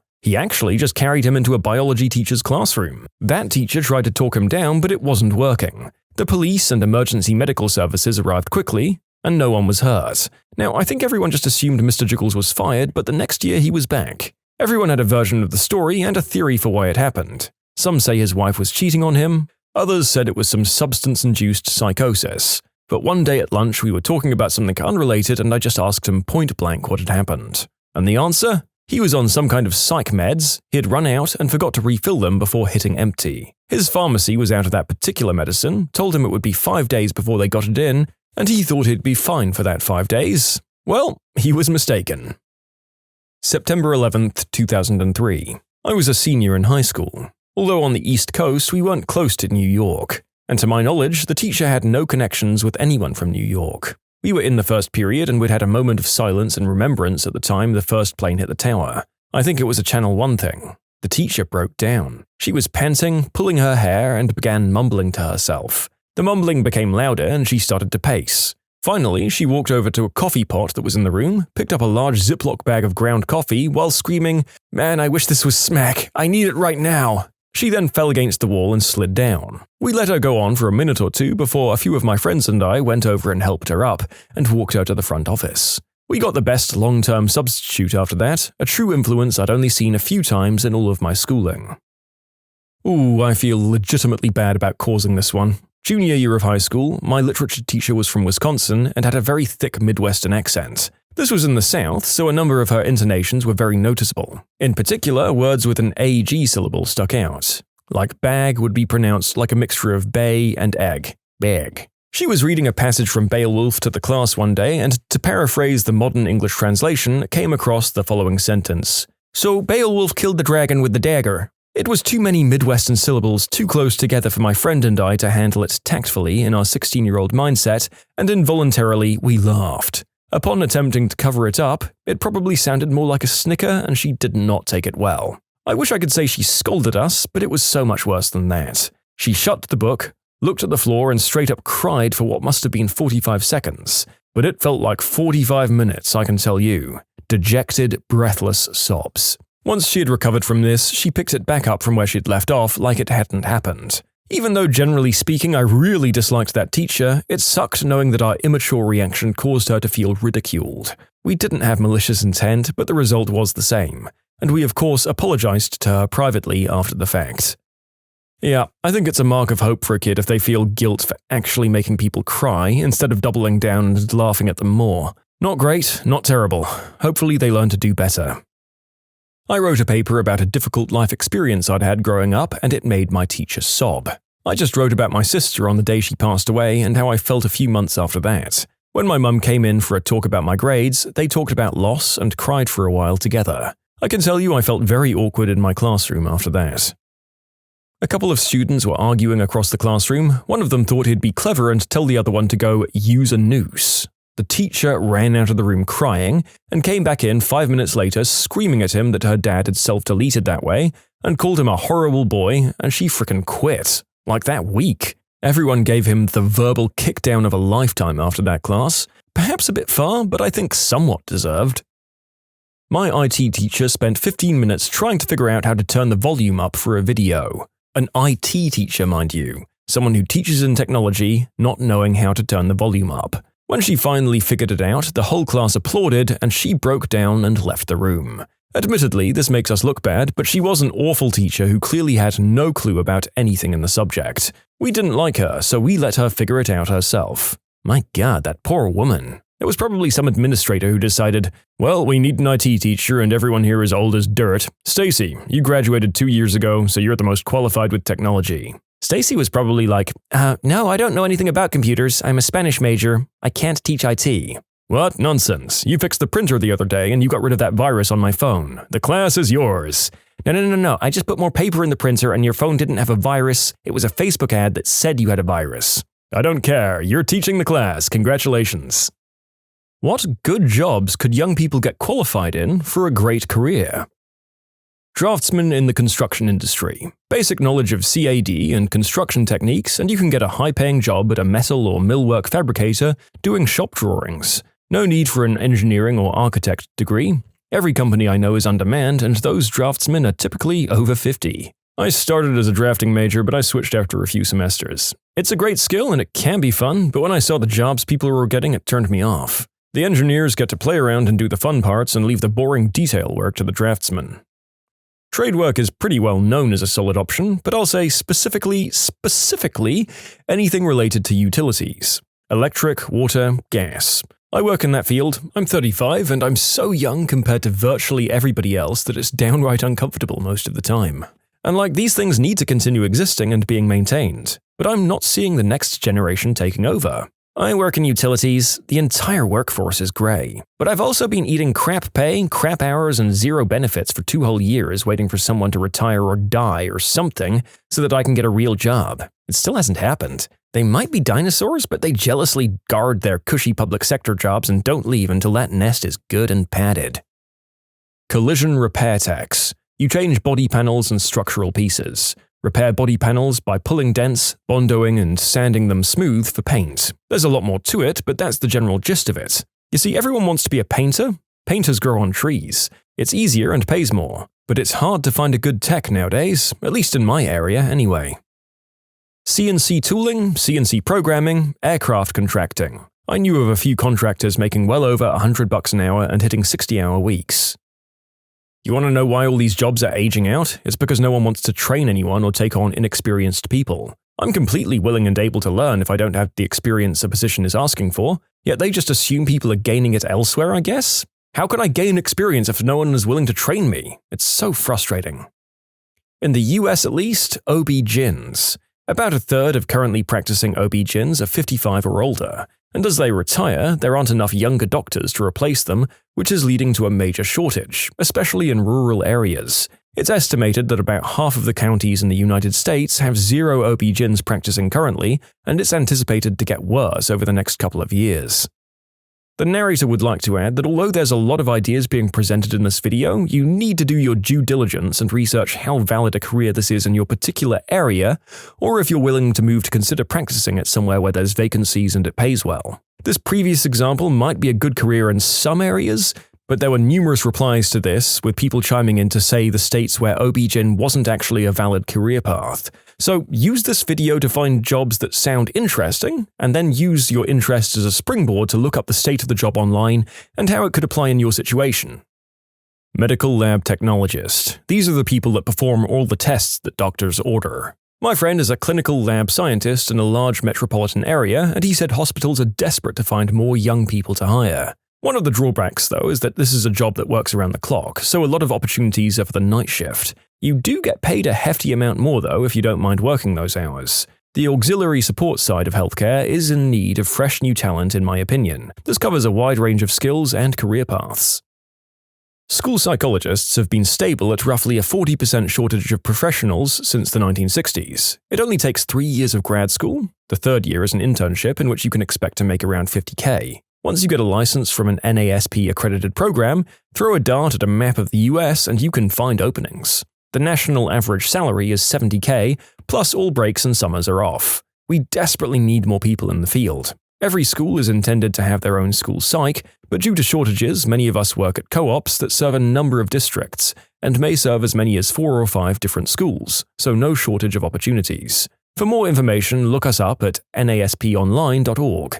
As an example of the desperation, my class of 9 is about to take our first jobs, and we literally have reps from cooperatives and school districts coming into our classes to offer us $70K internships. They've all ended their speeches with, "We need at least one of you, but we want 2 or more if we can convince you."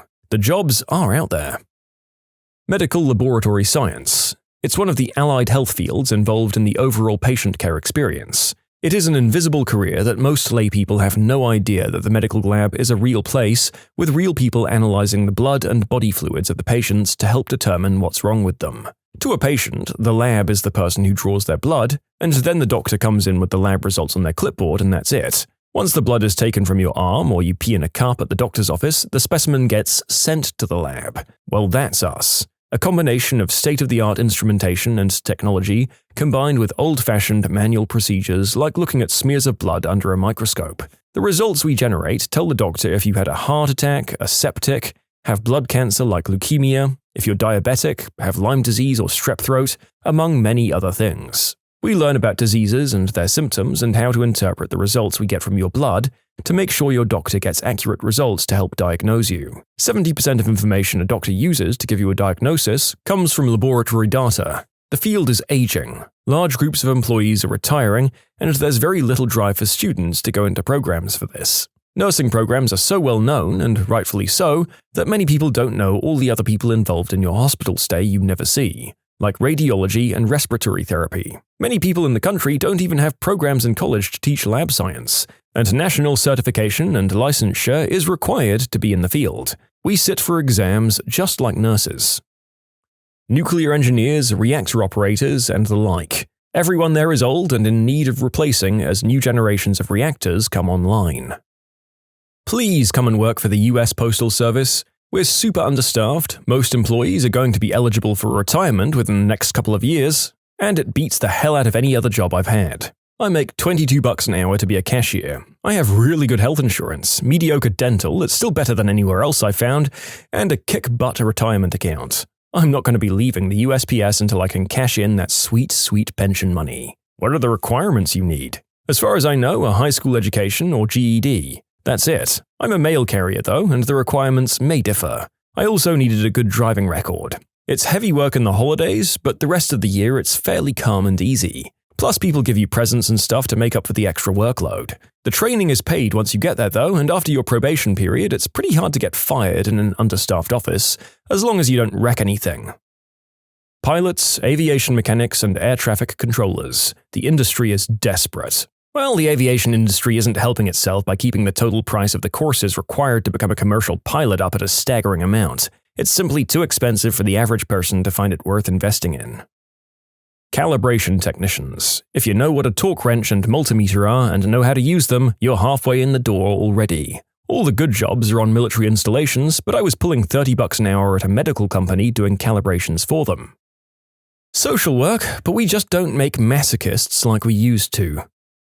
Commercial, print, and print marketing. People think it's a dying industry, but commercial packaging, think candy bar wrappers, cereal boxes, the cardboard tag package for literally any product, or direct mail flyers, coupons and stuff, and marketing collateral like printed shirts, caps, pens, and flash drives, or point-of-purchase displays like big box store signage, marketing displays, and cardboard pop-ups, random stuff like car and building wraps, they're all exploding. Sure, certain sectors of print are dying, like publication printing for magazines and newspapers and such, but it's still one of the 5 largest markets in the world. 3rd largest when I was in school, but not sure now. The average age of an operations rep is 55, and the average age of a sales rep is 57. People are aging out fast, and the big print companies are desperate for young talent, both on the blue-collar side of production and the white-collar side of management, logistic, analysis, and graphics.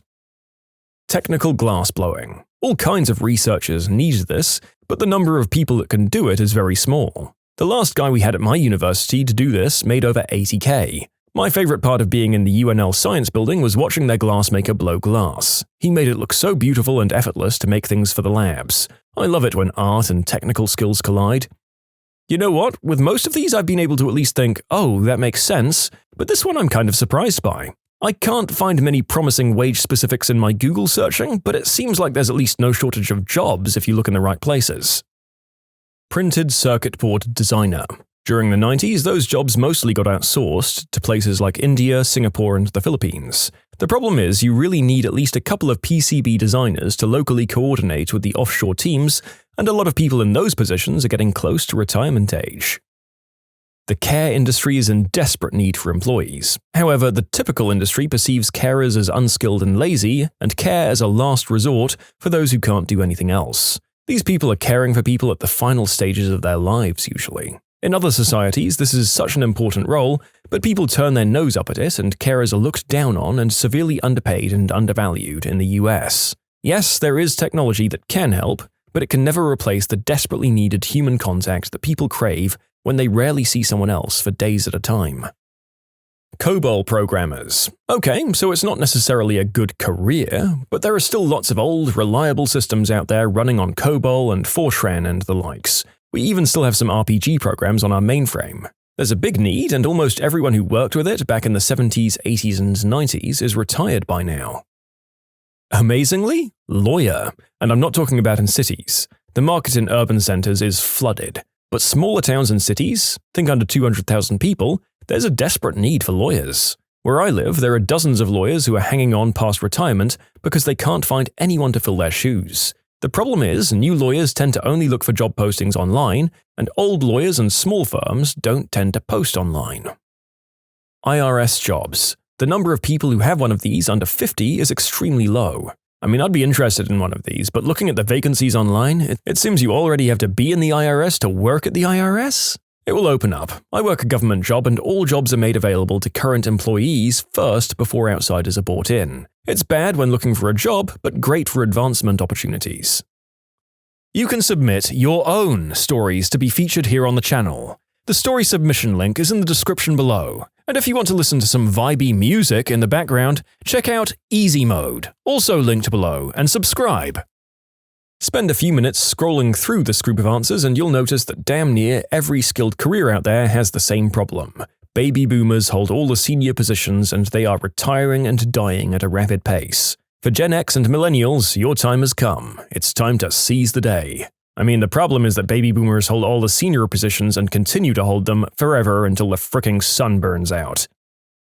Manufacturing and industrial for sure. I'm a recruiter for skilled manufacturing, and there's a big skill gap. A lot of plants in my area are having difficulties replacing retirees with younger workers because the skills just aren't there. Luckily, a lot of companies are opening up to the idea of some training, which costs money, which lowers starting wages, so that has some downsides too. So we either have extremely experienced older candidates being offered a laughable starting rate, or younger candidates with too little experience to be offered the same starting rate. It's funny how manufacturing is on the rise, but at the same time stuck in this revolving door of too much or too little experience. As a side note, I've gained a new appreciation for blue-collar jobs once I began recruiting for them. Have you seen some of these mechanical or diagrammatic tests some factory applicants have to pass? Yikes, I think my head would explode if I had to take one of those.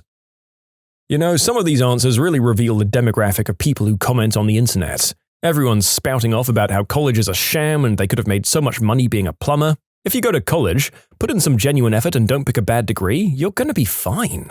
You'll work a cushy job making solid money, and if your complaint is that you're gonna rot away at your desk, go to the gym, you ungrateful bag of crap. People would kill to not be forced to put their body on the line every day. Also, if you actually look up earning statistics for plumbers and welders, it's not as high as everyone claims. The average salary of a plumber is about $50K, not in the $100 to $150K every Redditor and their grandpa is apparently making. It's hard work. Welding is hard work, and trades in general, guess what? They're hard work. All you people who claim that you'd rather do that than the help desk job you've bummed your way into wouldn't make it a whole year. I've done help desk, I've done heavy welding, and I've done auto mechanic work. I'll take help desk any day. You have so much more energy left at the end of your day to use to be productive. You can take classes, work out, teach yourself stuff. If you put in any amount of effort, you can move into a better role. Internet people are lazy and more content to crap on others than to put the work in to improve their situation. HVAC. This. I've seen HVAC guys working for a utility making $90K a year. Trucking, for sure. I work at a logistics company and there's definitely a shortage of drivers. Most of the drivers I encounter are in their 40s and 50s. Then again, autonomous driving vehicles are on the horizon, and it could be the direction the market shifts in. It's all supply and demand. OTR trucking is kind of a crappy job because you're always away from home, and you have to sleep in the back of a cab most days. If it paid more, I'm sure the supply of truckers would increase substantially. I mean, the pay isn't bad, but it's kind of stagnated compared to inflation. Watchmakers and clockmakers. The money is good and there are plenty of jobs out there, plus you get to work with beautiful things all day. Harder than a degree, but totally worth it. The trades: electrician, carpenter, machinist, plumber, and welder.